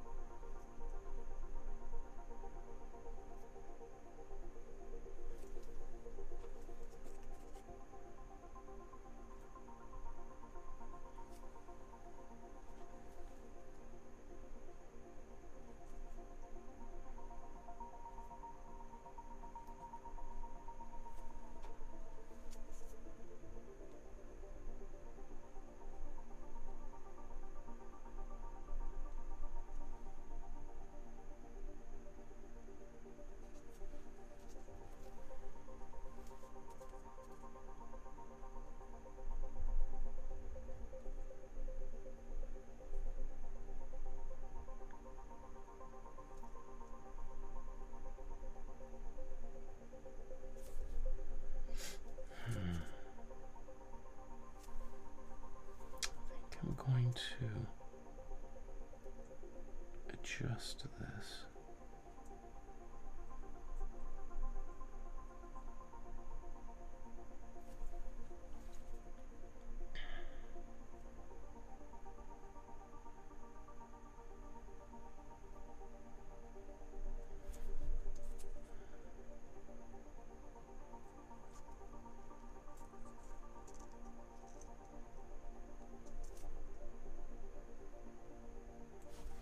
So I'm going to move some of that, so I'm going to touch that up in a little bit.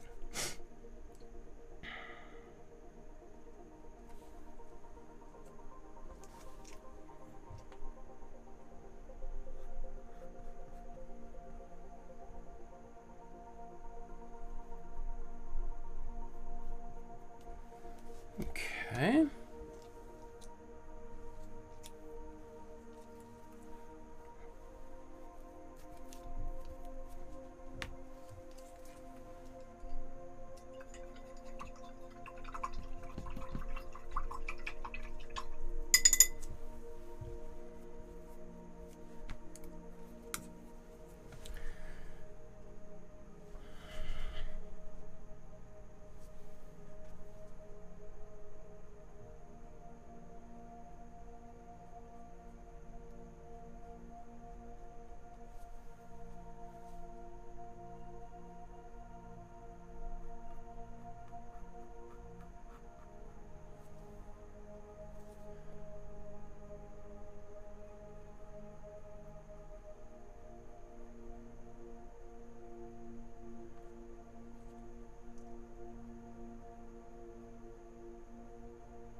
So I'm just going to expand this area where the sun was there, because it was a little bit unclear that that was the sun, so I'm just going to make that a little bit bigger.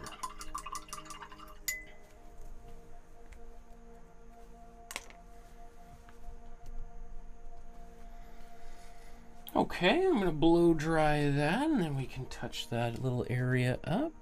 You know what, actually I was going to do that same sort of...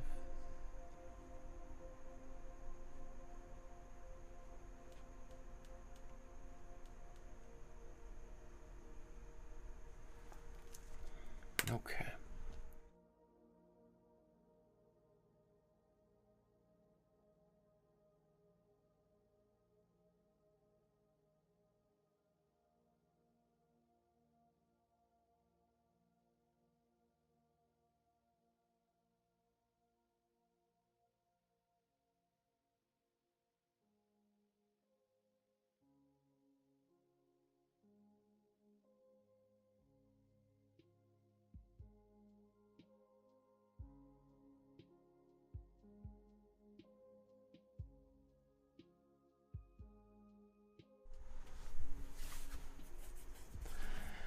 Okay, so now that, let's bring back this photo. Come on.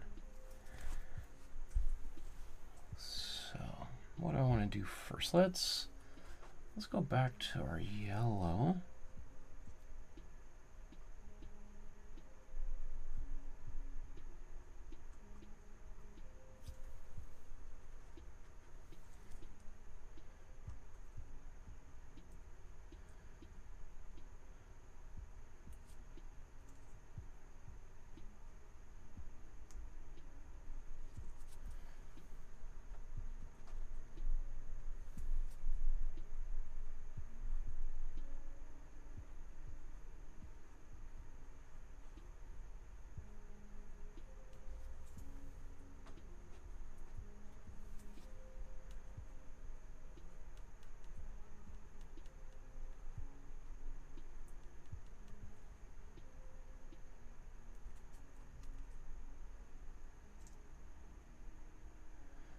This is basically shows you can kind of fix anything. Alright, we can turn anything into a masterpiece if we just take a deep breath after making a so-called mistake.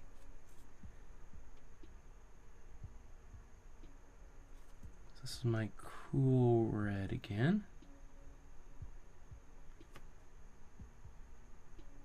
Outlining the shape of that sun there.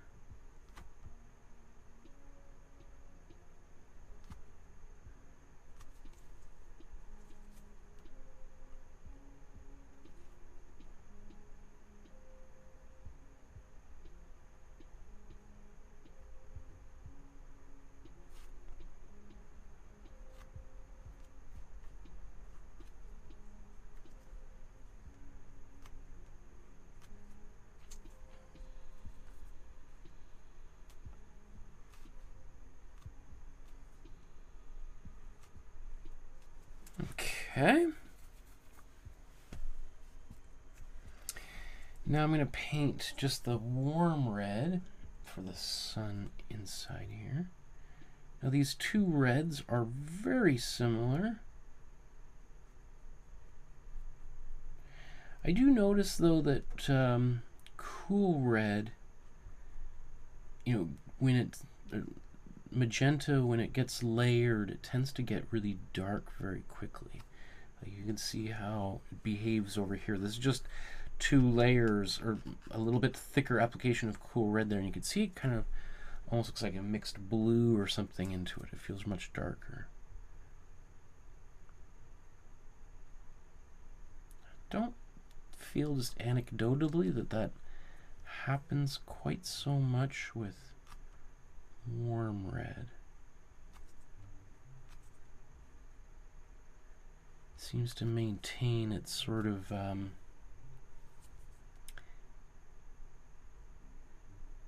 luminosity even when it's layering. Okay.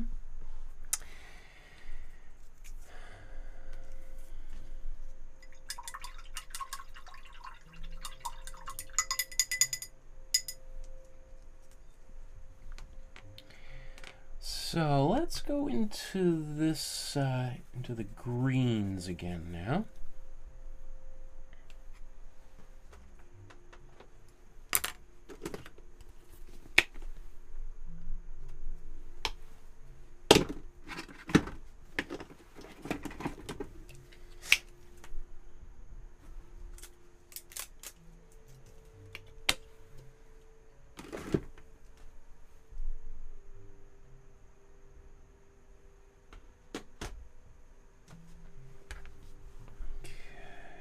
What was I going to do?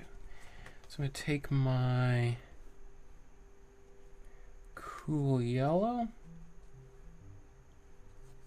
and cool blue.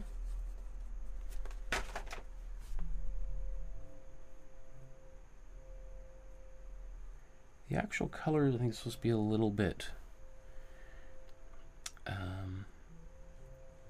warmer actually back here, but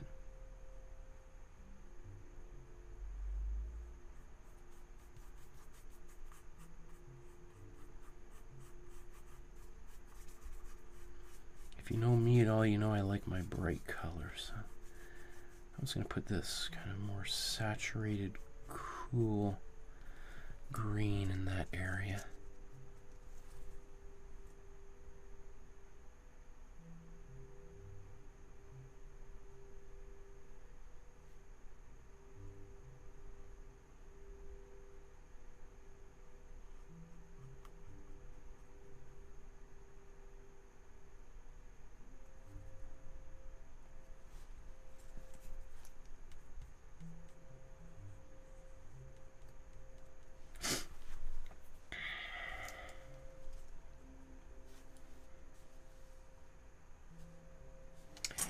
Over here, I used the same color, and then I actually put a little bit of black in there. I'm not sure I'm going to do that again. I might just, let's just see if I paint with my cool green back over top. Since it's already pretty dark, I think this cool green coming in here might absorb that darkness anyway.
Okay, let's do this hill and maybe even come up to the sky again. So the color I used to make that was my cool blue plus cool cool red here. So let's blend these together again. Gives a pretty dark, more muted purple than if we had used our warm blue. So those two cool colors. Now, is that going to be too dark?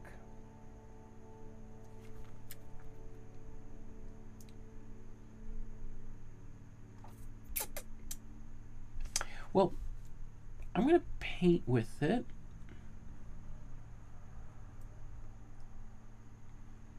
And then if I want to lighten it, because I think I'm going to do a little bit with some baby blue.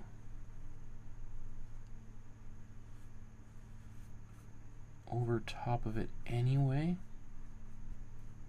So I'm just going to let this kind of dark color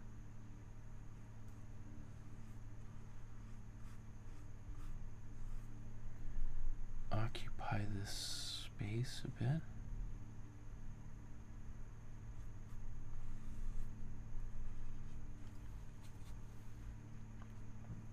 So this is the far shore on the other side of this lake here on the shore of Murnau.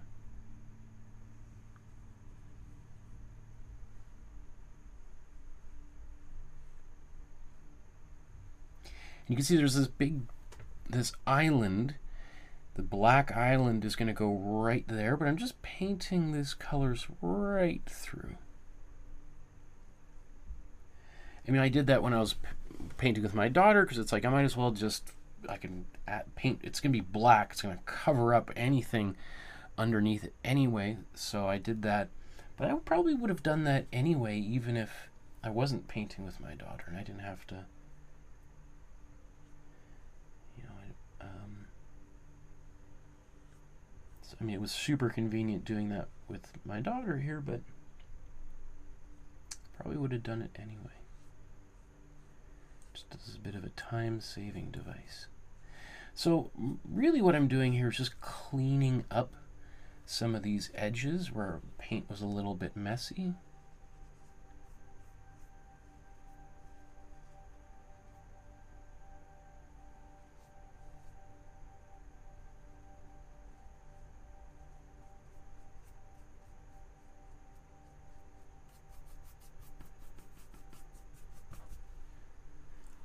Okay. Now that's good, but I think there's just a little bit of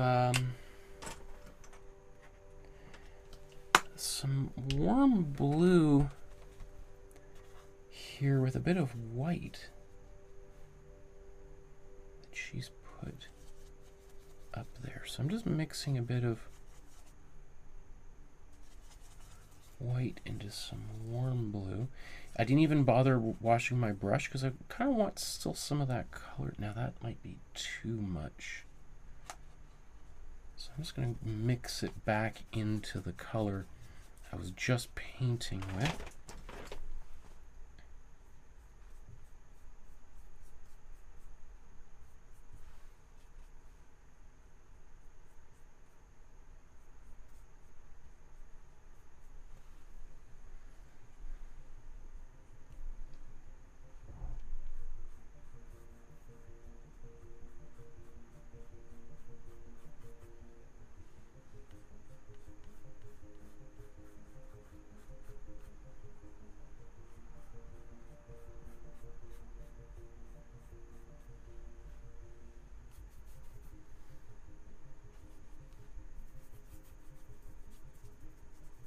Now technically this area up here was just really transparent paint, but I'm putting a bit more of that blue. It's got a bit of white, or yeah, white in there.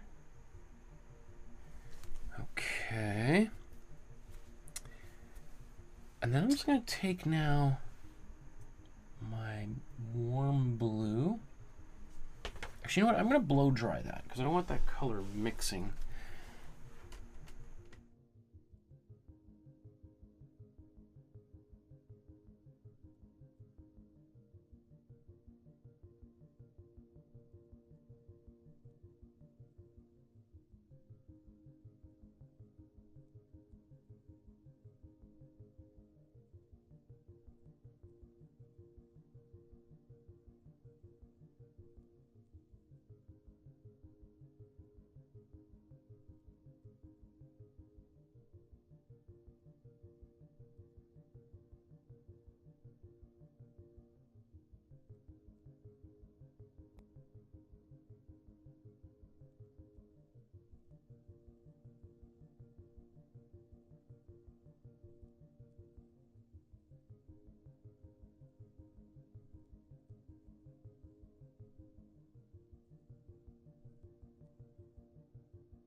Ah! Crap. Thank you, Senga, for saying something. Yes, I had the microphone muted. I don't know how long it's been muted, but thank you for letting me know. That's frustrating. Definitely, if you see my mouth moving and there's no sound, that means you are right. You can't hear something. So sometimes people like put in capital letters, "Can't hear you," and that gets my attention pretty quick. So what was I just talking about here? Well, this color here, this teal, is cool yellow, cool blue, and white. And it's the same sort of thing I put here, and then I was just sort of using a rag to kind of smudge it out to kind of make it look maybe like it's a bit more transparent. It's a little bit of more of an oil painter's kind of trick. Oil painters often will paint and then use a rag to wipe color away. Obviously, it's much harder to do with acrylic paint. So let's take our warm yellow now and some white.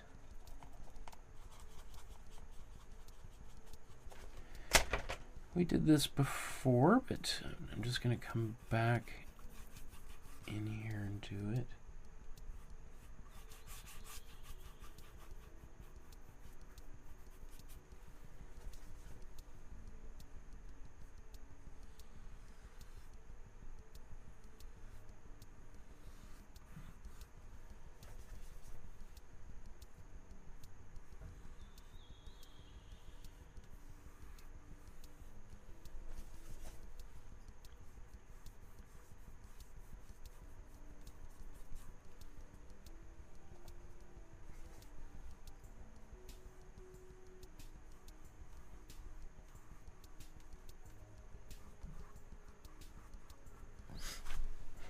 Okay, let's add increasing amounts of white into this pink.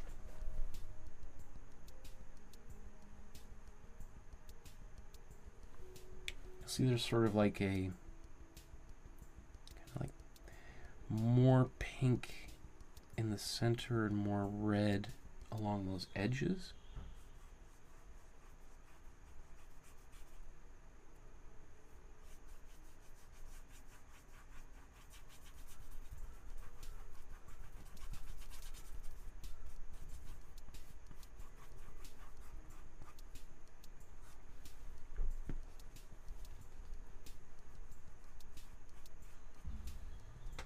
Okay, once again, I'm going to use my little rag to wipe some of that away.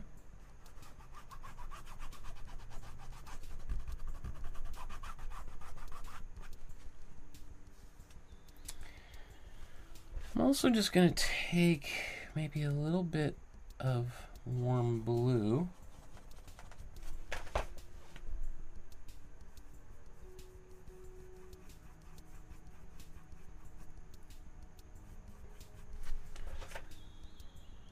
I'm going to mix a bit of purple here.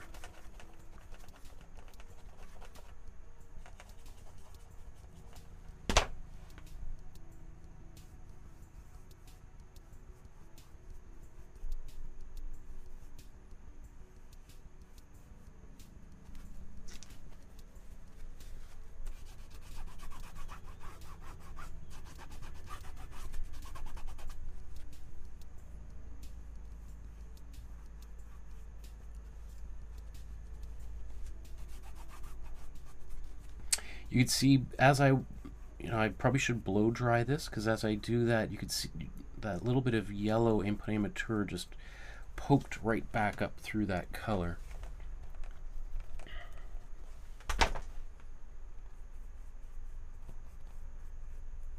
Oh.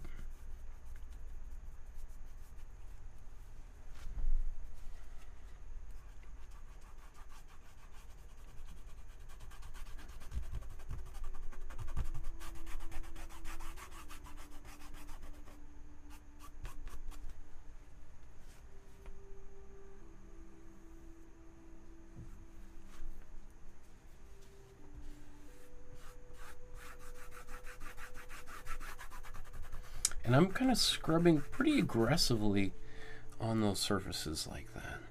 So, okay, I feel like that's looking good. I'm gonna go now just take my warm red and do a little bit of outlining. So let's come back.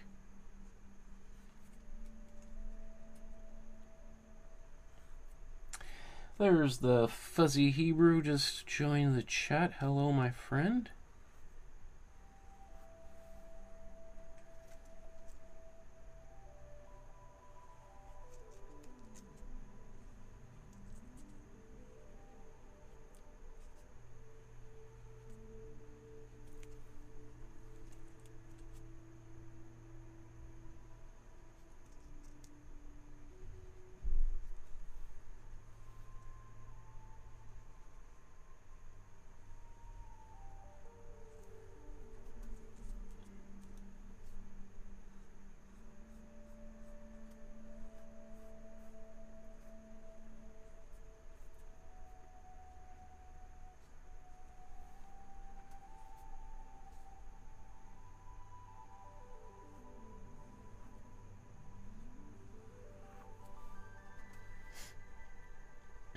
Okay, I'm painting this red, warm red up here.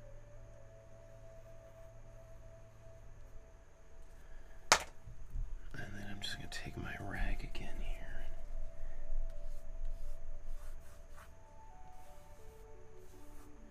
Just soften those brush strokes out a bit.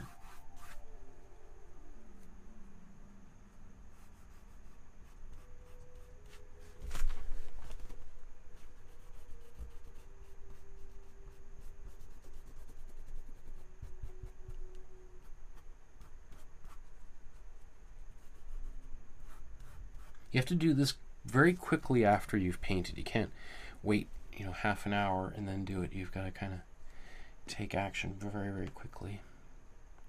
Okay.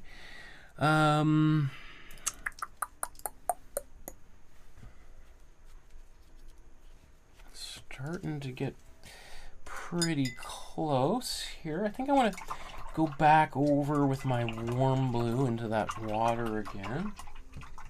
And then we'll paint the near shore here. So I'm just going to take, I guess I need a little bit more warm blue.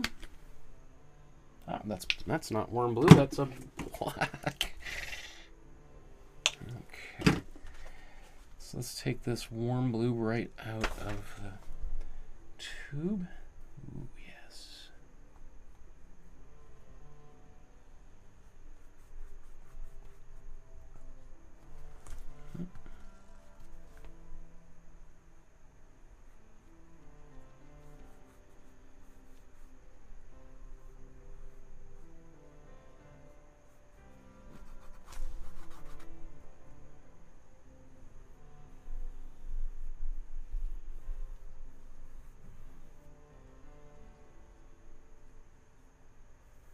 So what I'm doing now is a technique called dry brushing, where my paintbrush is almost dry, which is why it's called dry brushing, and I'm just sort of going over just as if almost like I'm cleaning the paint off the brush.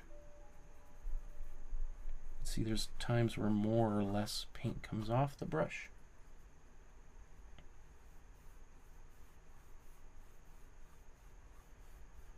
So the paintbrush is just sort of just barely touching the surface, just gliding over top.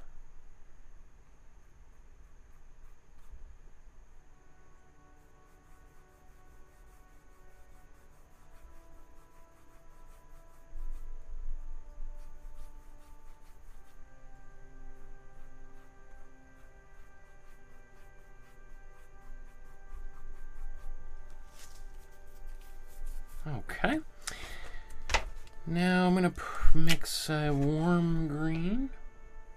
And we're going to do this near shore here. So I take my warm yellow, warm blue,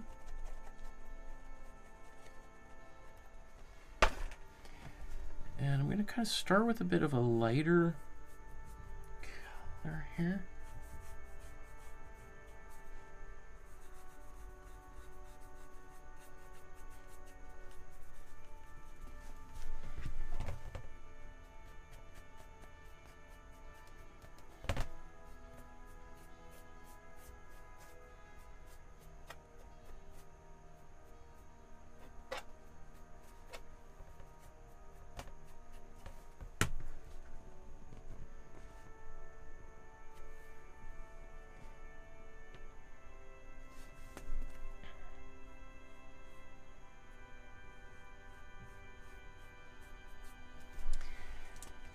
Okay, and then I'm just going to mix more warm blue into it. It's going to give me a darker green.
Maybe even just take my brush, it being a little bit dirty,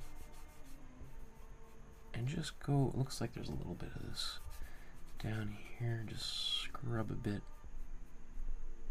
in there.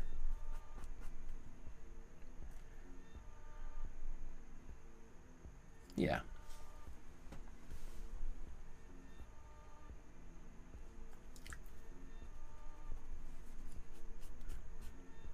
Maybe I'd, part of me is like, do I like that dirtiness down there?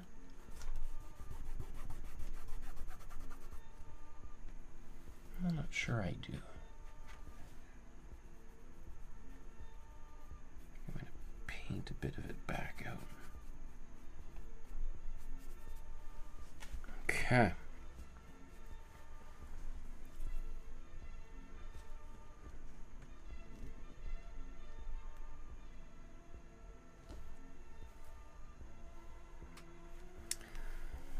Let's just clean our brushes. Nolan says hi. Nolan, nice to see you.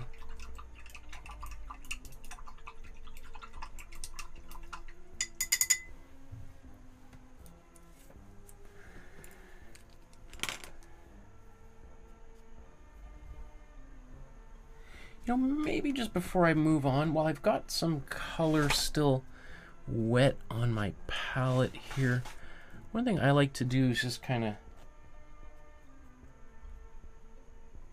get rid of the edges of my paintings.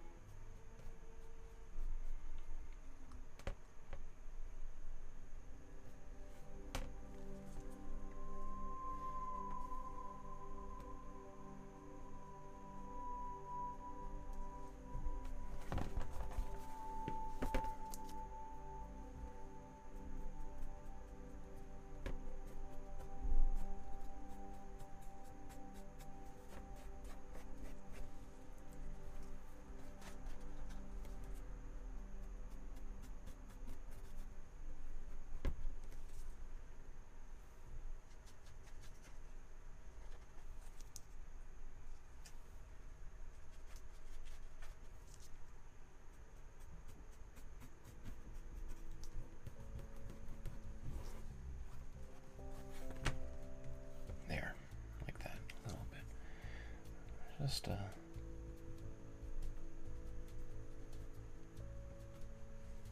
subtle little thing, but I don't like especially if I'm not framing anything, then I don't like having the bear, like, that's why even when I do the Imprimatura, I often put the Imprimatura right along the edges. I didn't do that today because I was doing it with my daughter and it was a little bit chaotic, but unless you're going to frame it and those edges get covered up by the frame, then I would suggest doing something, because people are going to see that and it just sort of looks a little bit sloppy. I'd rather have the yellow Imprimatura along those edges than just pure white.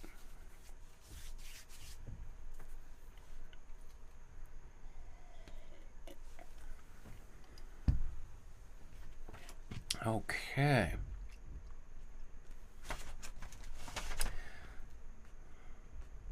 Looks pretty good. Are we missing anything? Is it just me, or is there something missing? Something, I don't know what it is. It just feels like there's something missing here. Well, let's see if we can find it.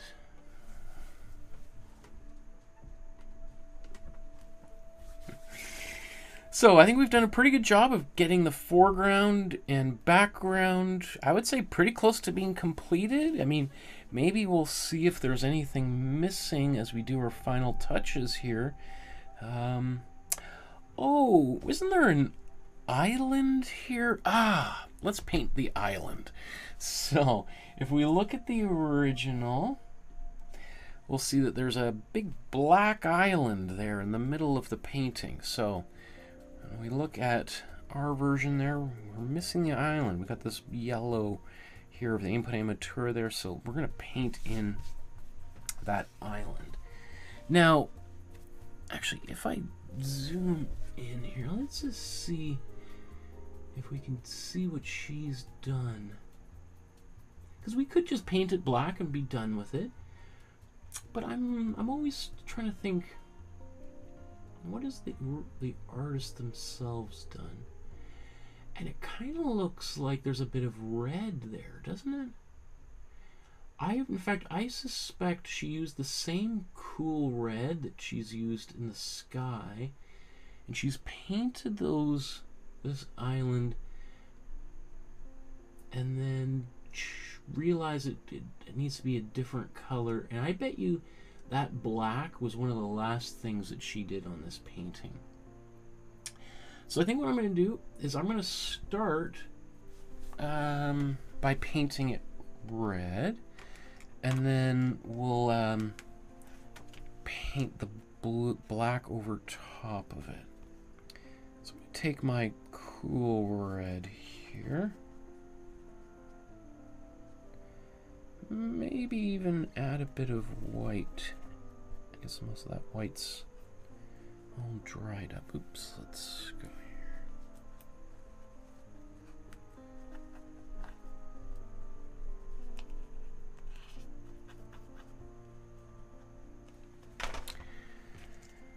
Okay.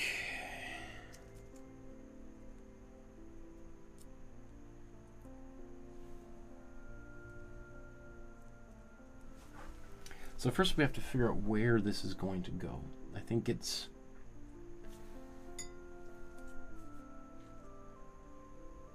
we've got the top of it is somewhere about here. All right, we're going to come down. And then obviously we want to cover up that. I think it probably comes down even further.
think I'm making my island way too big. It's probably because I'm zoomed.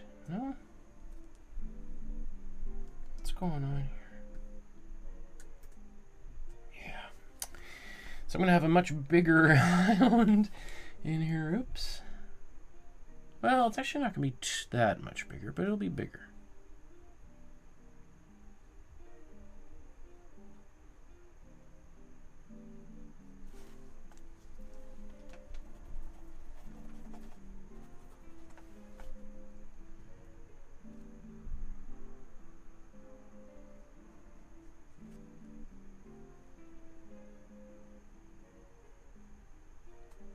It should end a little bit before. This should be shorter than mine, but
so the reason I painted that pink is to kind of, it's going to make the mountain, first of all, it kind of gives a little bit of a halo around the mountain, because it's otherwise it'd be really dark on this blue, especially the blue water.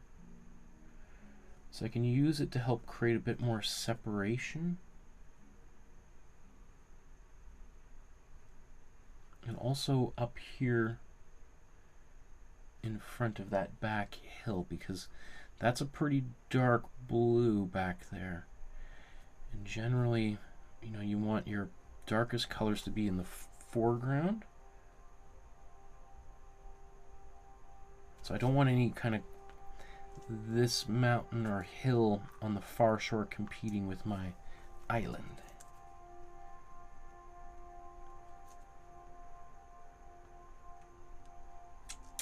Okay, I think that's good. So let's paint it in. Yes, I still have some black left over. Now this is still a little bit wet. I could blow dry it, or I could just go right in. If there's a little bit of pink that gets on my brush, that's okay.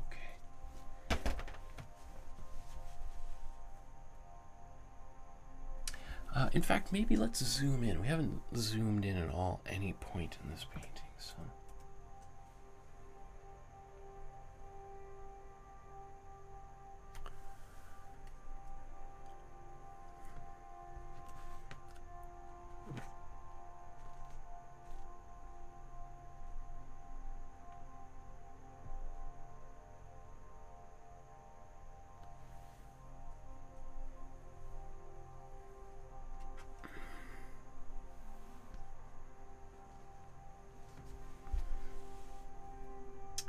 So what I'm doing here is using my brush, and I'm kind of scrubbing it as I go across here. So that allows me to get some pretty precise brush strokes without getting too much buildup of... Because sometimes if your paint just straight across here, paint will sneak off the edge.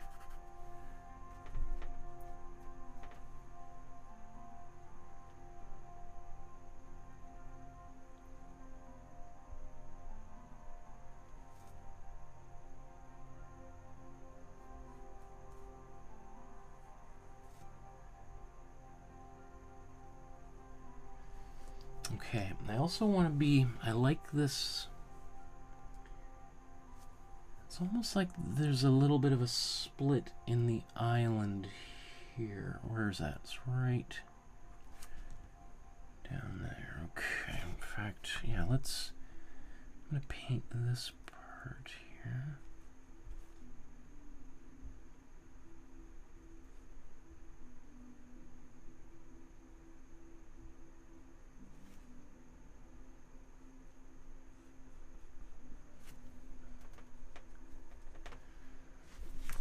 And I think it's almost like she's added, let's do this black up here.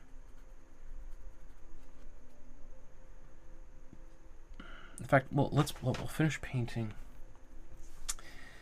the rest of it, and then I'm going to actually add a tiny bit of white into this area here.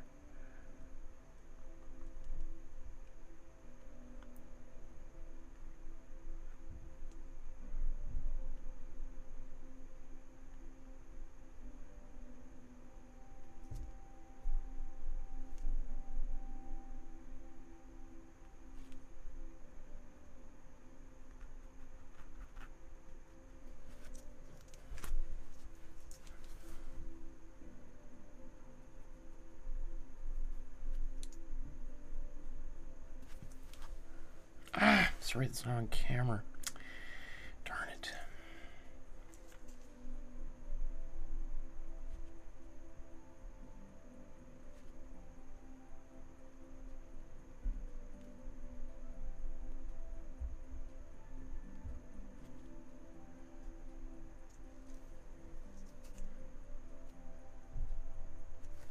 Ah, look at this.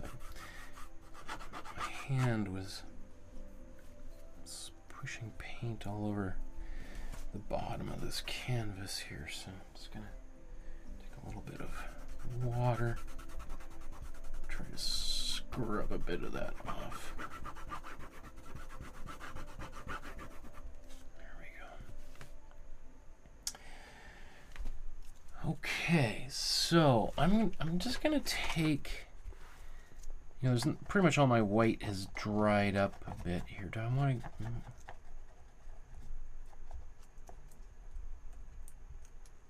Look how goopy and gross that is.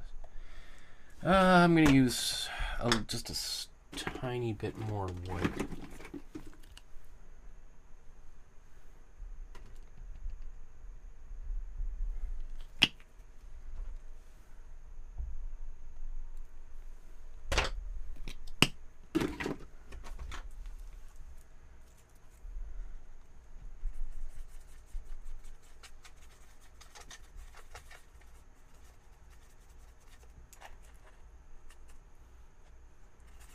So I'm making a bit of a gray here. That's just going to help make a bit of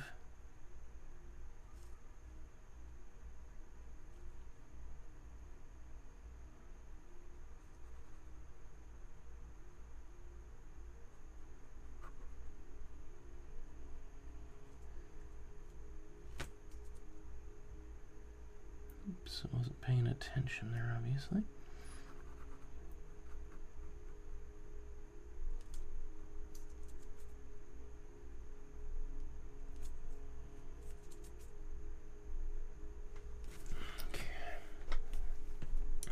Back here with my black.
I don't know. I don't know if that's too obvious or not. It does make me feel like maybe I want to add a bit more of this gray.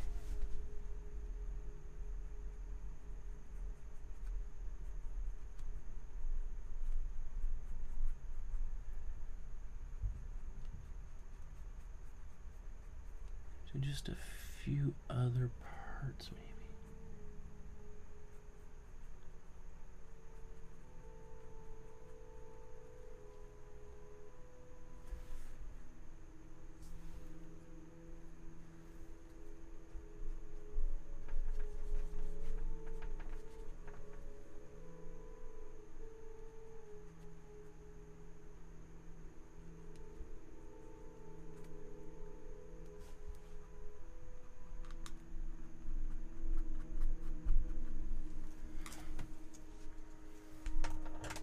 Okay, it's hard to see up so close.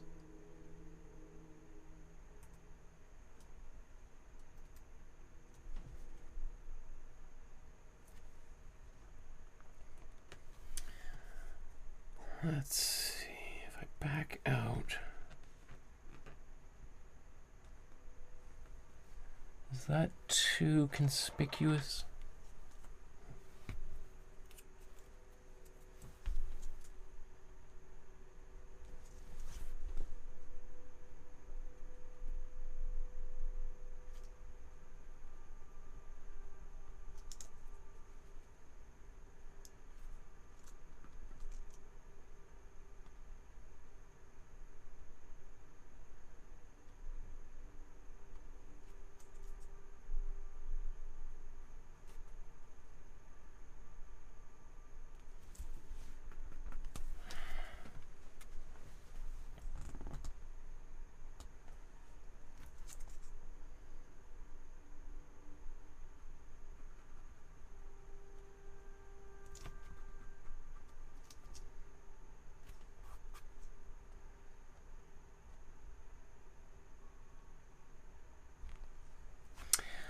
I'm also gonna, I think I'm gonna take a bit of my black and I'm gonna put it into this green. This is my warm green.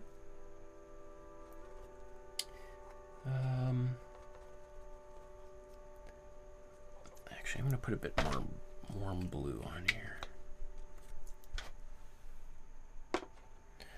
I just want, you know, technically if you've got black is like a, if you think of a painting like a window, black is like a bug on the window, right? It sits right up front.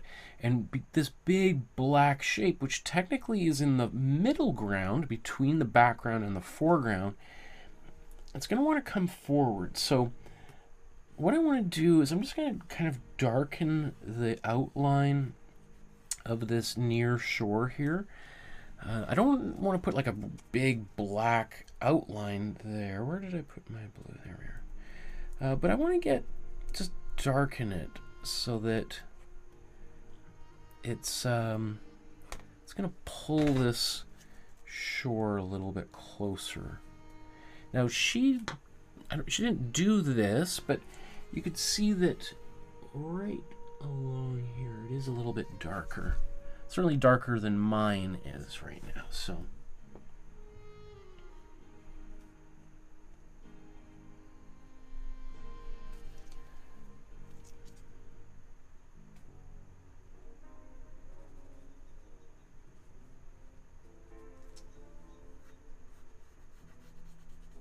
And then I'm just going to use my finger just to smudge that out a little bit.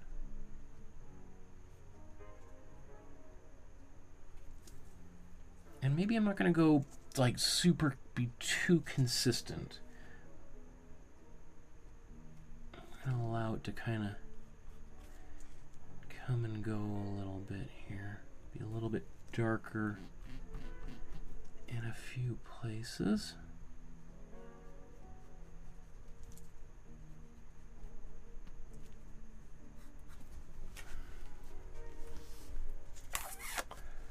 And you know what? I'm going to do the same thing. Let's do a little bit of, take this color.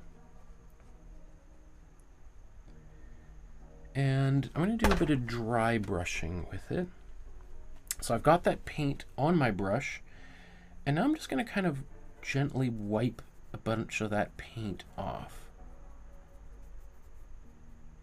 Almost as if I'm cleaning it, so I'm drying the brush so I can do some dry brush.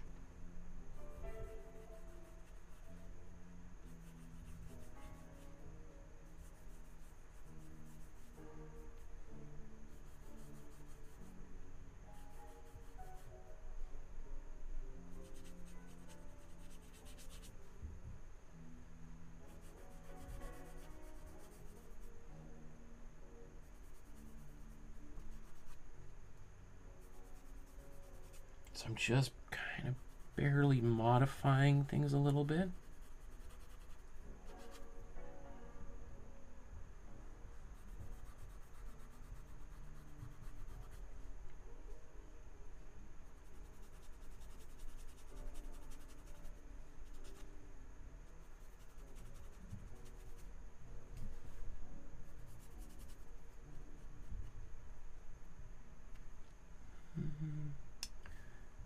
Almost want to do, well, no, I think that's okay.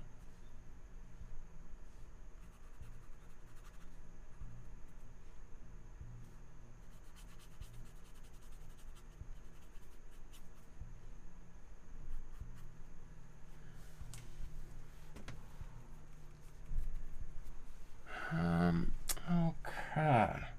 Oh, you know, I want to do the same thing actually up in this area here. So once again, I'm just going to take my brush, get rid of as much excess black as possible.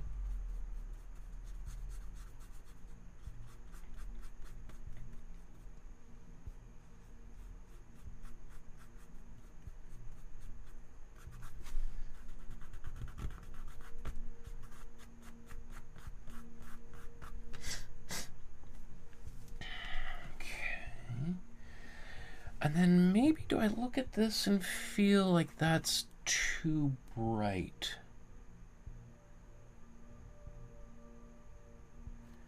Maybe it's a little bit bright. So let's take, what should we do? How about let's take some of my warm yellow.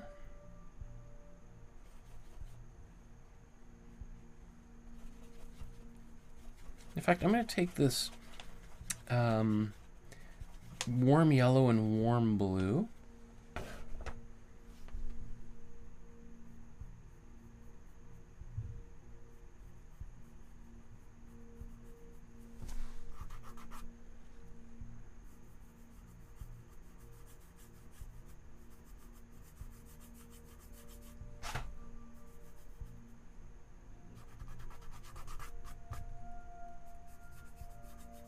I'm just kind of dirtying it up a little bit.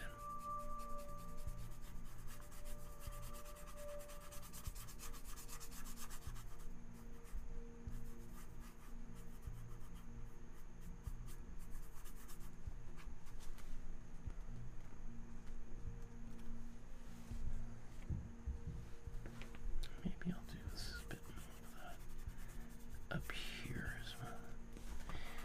You gotta be careful, sometimes more paint sneaks off the brush than you expect.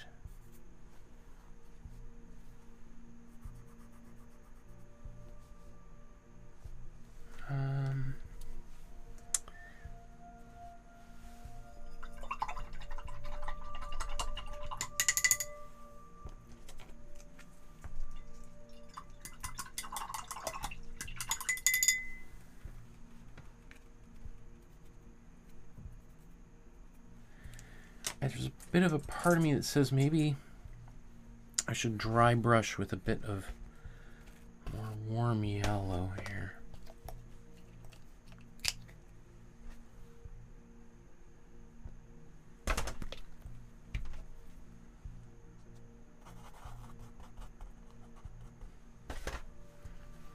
So let's just wipe off that excess.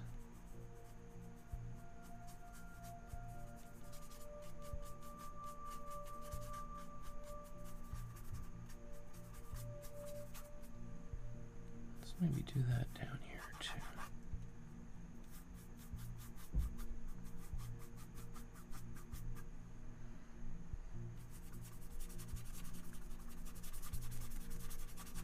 So, often I would do this as a glaze in the past, right? In the more advanced classes, I use glazing fluid to do this kind of stuff.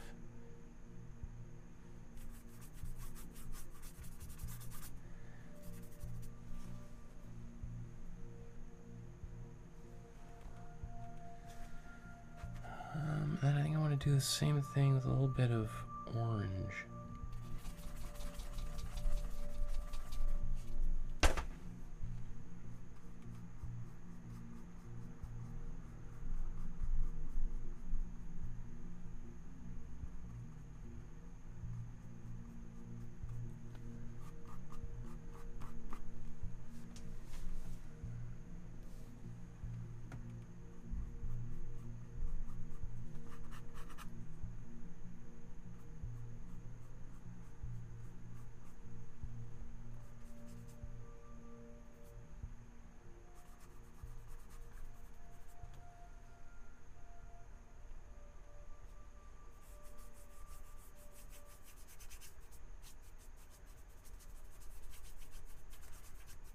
So what's nice about doing this kind of thing is I can get like super weird little subtle hints of color versus like if I tried to mix colors and put them on it, there'd be such big bold brush strokes there. So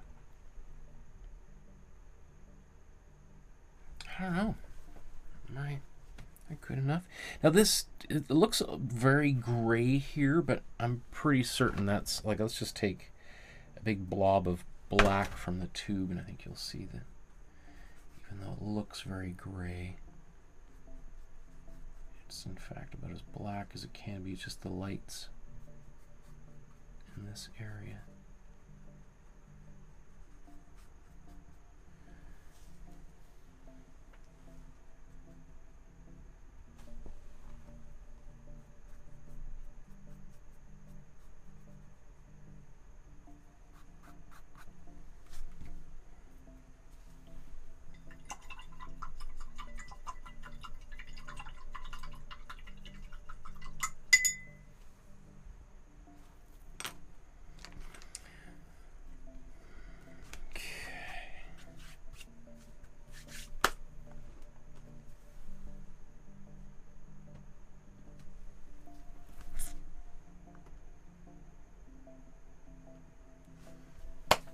Okay, we've made it to the end of the episode. I maybe did a little bit more tinkering than I probably should have. I wanted to keep this as simple as possible, but you know how I like kind of get into the painting mode and I don't want to stop. So let's compare how these two paintings look side by side. There are some differences, really primarily because I still need to adjust the color temperature here of the cameras, but I think we're pretty close. So, just before we do so, just consider liking, subscribing, hitting the notification bell. Somewhere between 60 to 90% of the people watching right now are not subscribers to the channel. If you can believe it or not, people who watch regularly often don't subscribe to the channel. It doesn't cost you anything, but transforms my life dramatically. If just another 10% of people subscribe, that'd be great. You can use the PayPal to donate $2, $5 to help support the channel. I don't use any sponsors. I'm not giving any free supplies. You notice I'm not promoting anything here except the joy of art. So if you've got a little bit extra change and you want to help support the channel to keep it running for maybe another 5 years, consider leaving a donation there via PayPal. If you scan that QR code, it'll take you to the PayPal page where you could safely, securely donate to the channel. You can also send an e-transfer using my email or send a letter or check in the mail, those kinds of things. My email's on my website and the Facebook group. All those links are down there below. And speaking of the Facebook group, I encourage you to take a photograph of whatever you've created, join the Facebook group and upload it there. And once a month, I go through everything that's on the Facebook group and give people free advice on how to improve their artworks. Whether it's the paintings by Münter today or drawings that we did 5 years ago, I still give people free advice on how to improve those. So if you want to participate in that, I encourage you to do so. So let's take a look at how these turned out. There's the original, and there's my version there on the right. Again, there are slight differences. Like, for instance, most obvious being some of these blues are way more saturated. Like that teal, I think, is pretty much bang on exactly what the original looks like, but mine looks way more blue, more like a baby blue on camera. So, but yeah, I think that's pretty close to the original. It just doesn't appear so on camera. So I got to fix those things. Otherwise, I think I got the colors correct. It's just a matter of how did I apply the paint. How did I and my daughter who was here earlier painting along with me, helped me get the first pass of the foreground and background established. There's lots of these little, it almost looks like eraser shavings on there. That's because I've been using dry brush and then kind of smudging things out with my fingers, and whether that's maybe some of my dead skin or just paint rubbing off my finger, or maybe a little bit of both. That once that dries, that stuff just easily comes right off. But it just drives me crazy at this stage because it looks like errant brush strokes. So anyway, let's zoom in. Senga's already put their work up on the Facebook page. Thank you, Senga. That's awesome. I can't wait to see it. So let's go down to the bottom.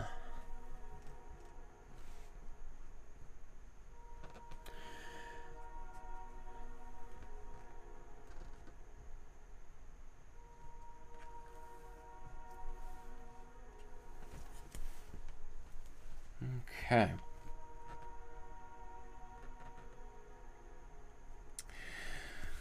So as I said, I think color-wise, pretty close. I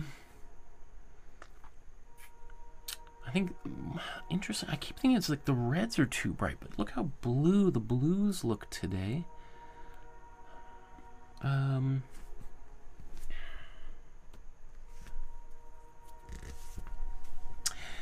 Yeah, I mean, obviously this looks a little bit different.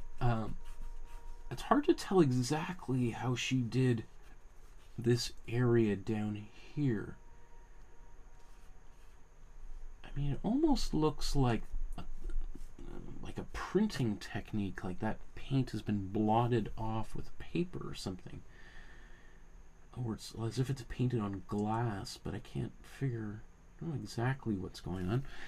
She was using a palette knife during around this time of her career, but I actually don't really see, the more and more I look at it, now that we've spent a couple hours with this painting, I don't really see evidence of palette knife per se in this painting, really. We'll as we go around, we'll see. Maybe let's go to the middle here.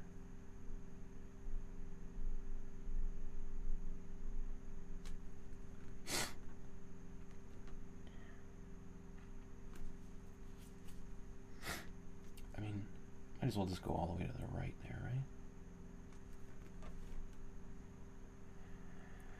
Senga did a mini canvas version. I wonder how big of what do you consider mini being? Is that like a 2 by 3 inch canvas or 5 by 6 postcard size? Or curious as to what that I mean by mini canvas.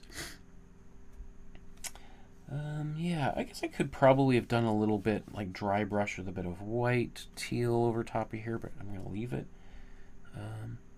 What's nice is that using that dry brush or glaze, you can get these very nuanced shifting colors here, which is I think exactly what she did, but she probably used like a rag, as we did earlier, to wipe that oil paint. After all, that's what she was using.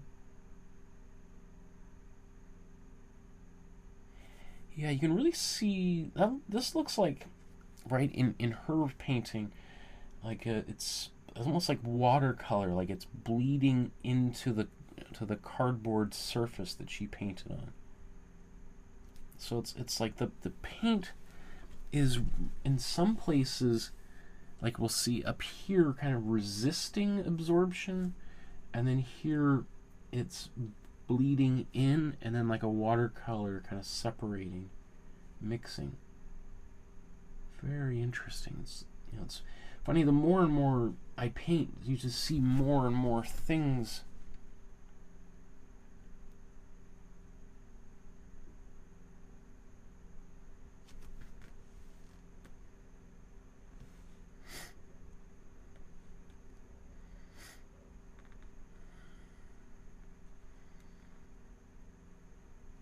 Come on. There we go.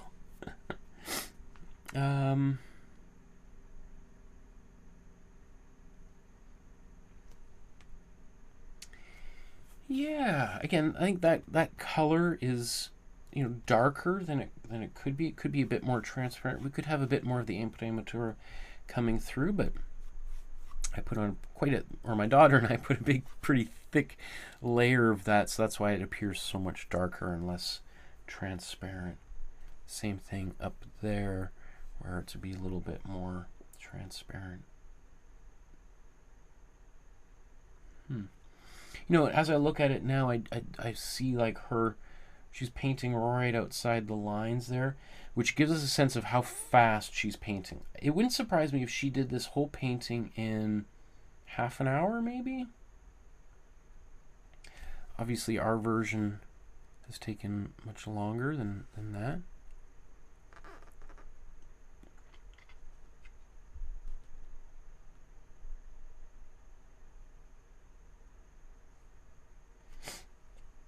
Kind of like how that turned out. It could be a little bit more of a teal on mine, but I'm going to leave it. Oops.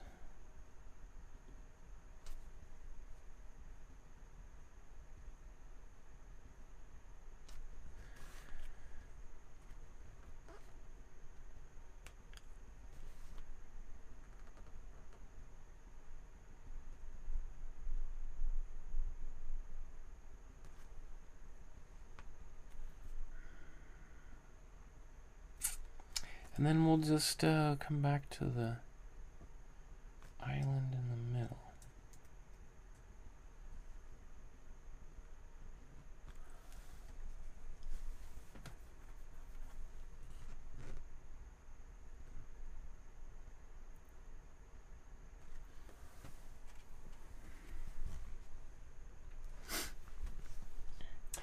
The shape of the island is obviously a little bit different than the original because I just eyeballed that out. You could see that, you know, it should maybe be a little bit shorter.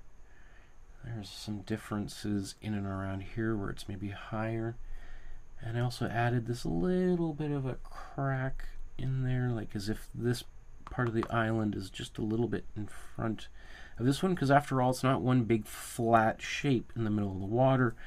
You know, there's the shorelines kind of going up and down and around, right? So it's quite likely that you're going to have some parts of that island that are just a little bit in front of the other, and that's what I think she was trying to delineate there. And so I added a little bit of gray in a few other places there to create a bit more depth.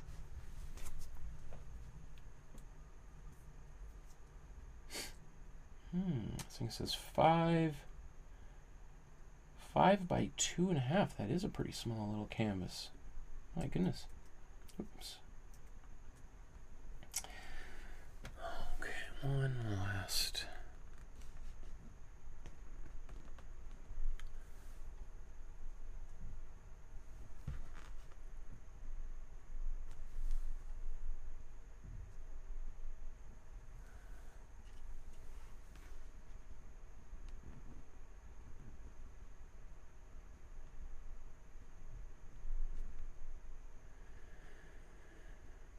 Okay, that feels pretty good, especially considering, like, you know, when my daughter and I began this painting, we did it very fast, and we applied color very, very loosely, and so, you know, it was very kind of chaotic the way the painting began, and then afterwards I kind of tightened it back up again.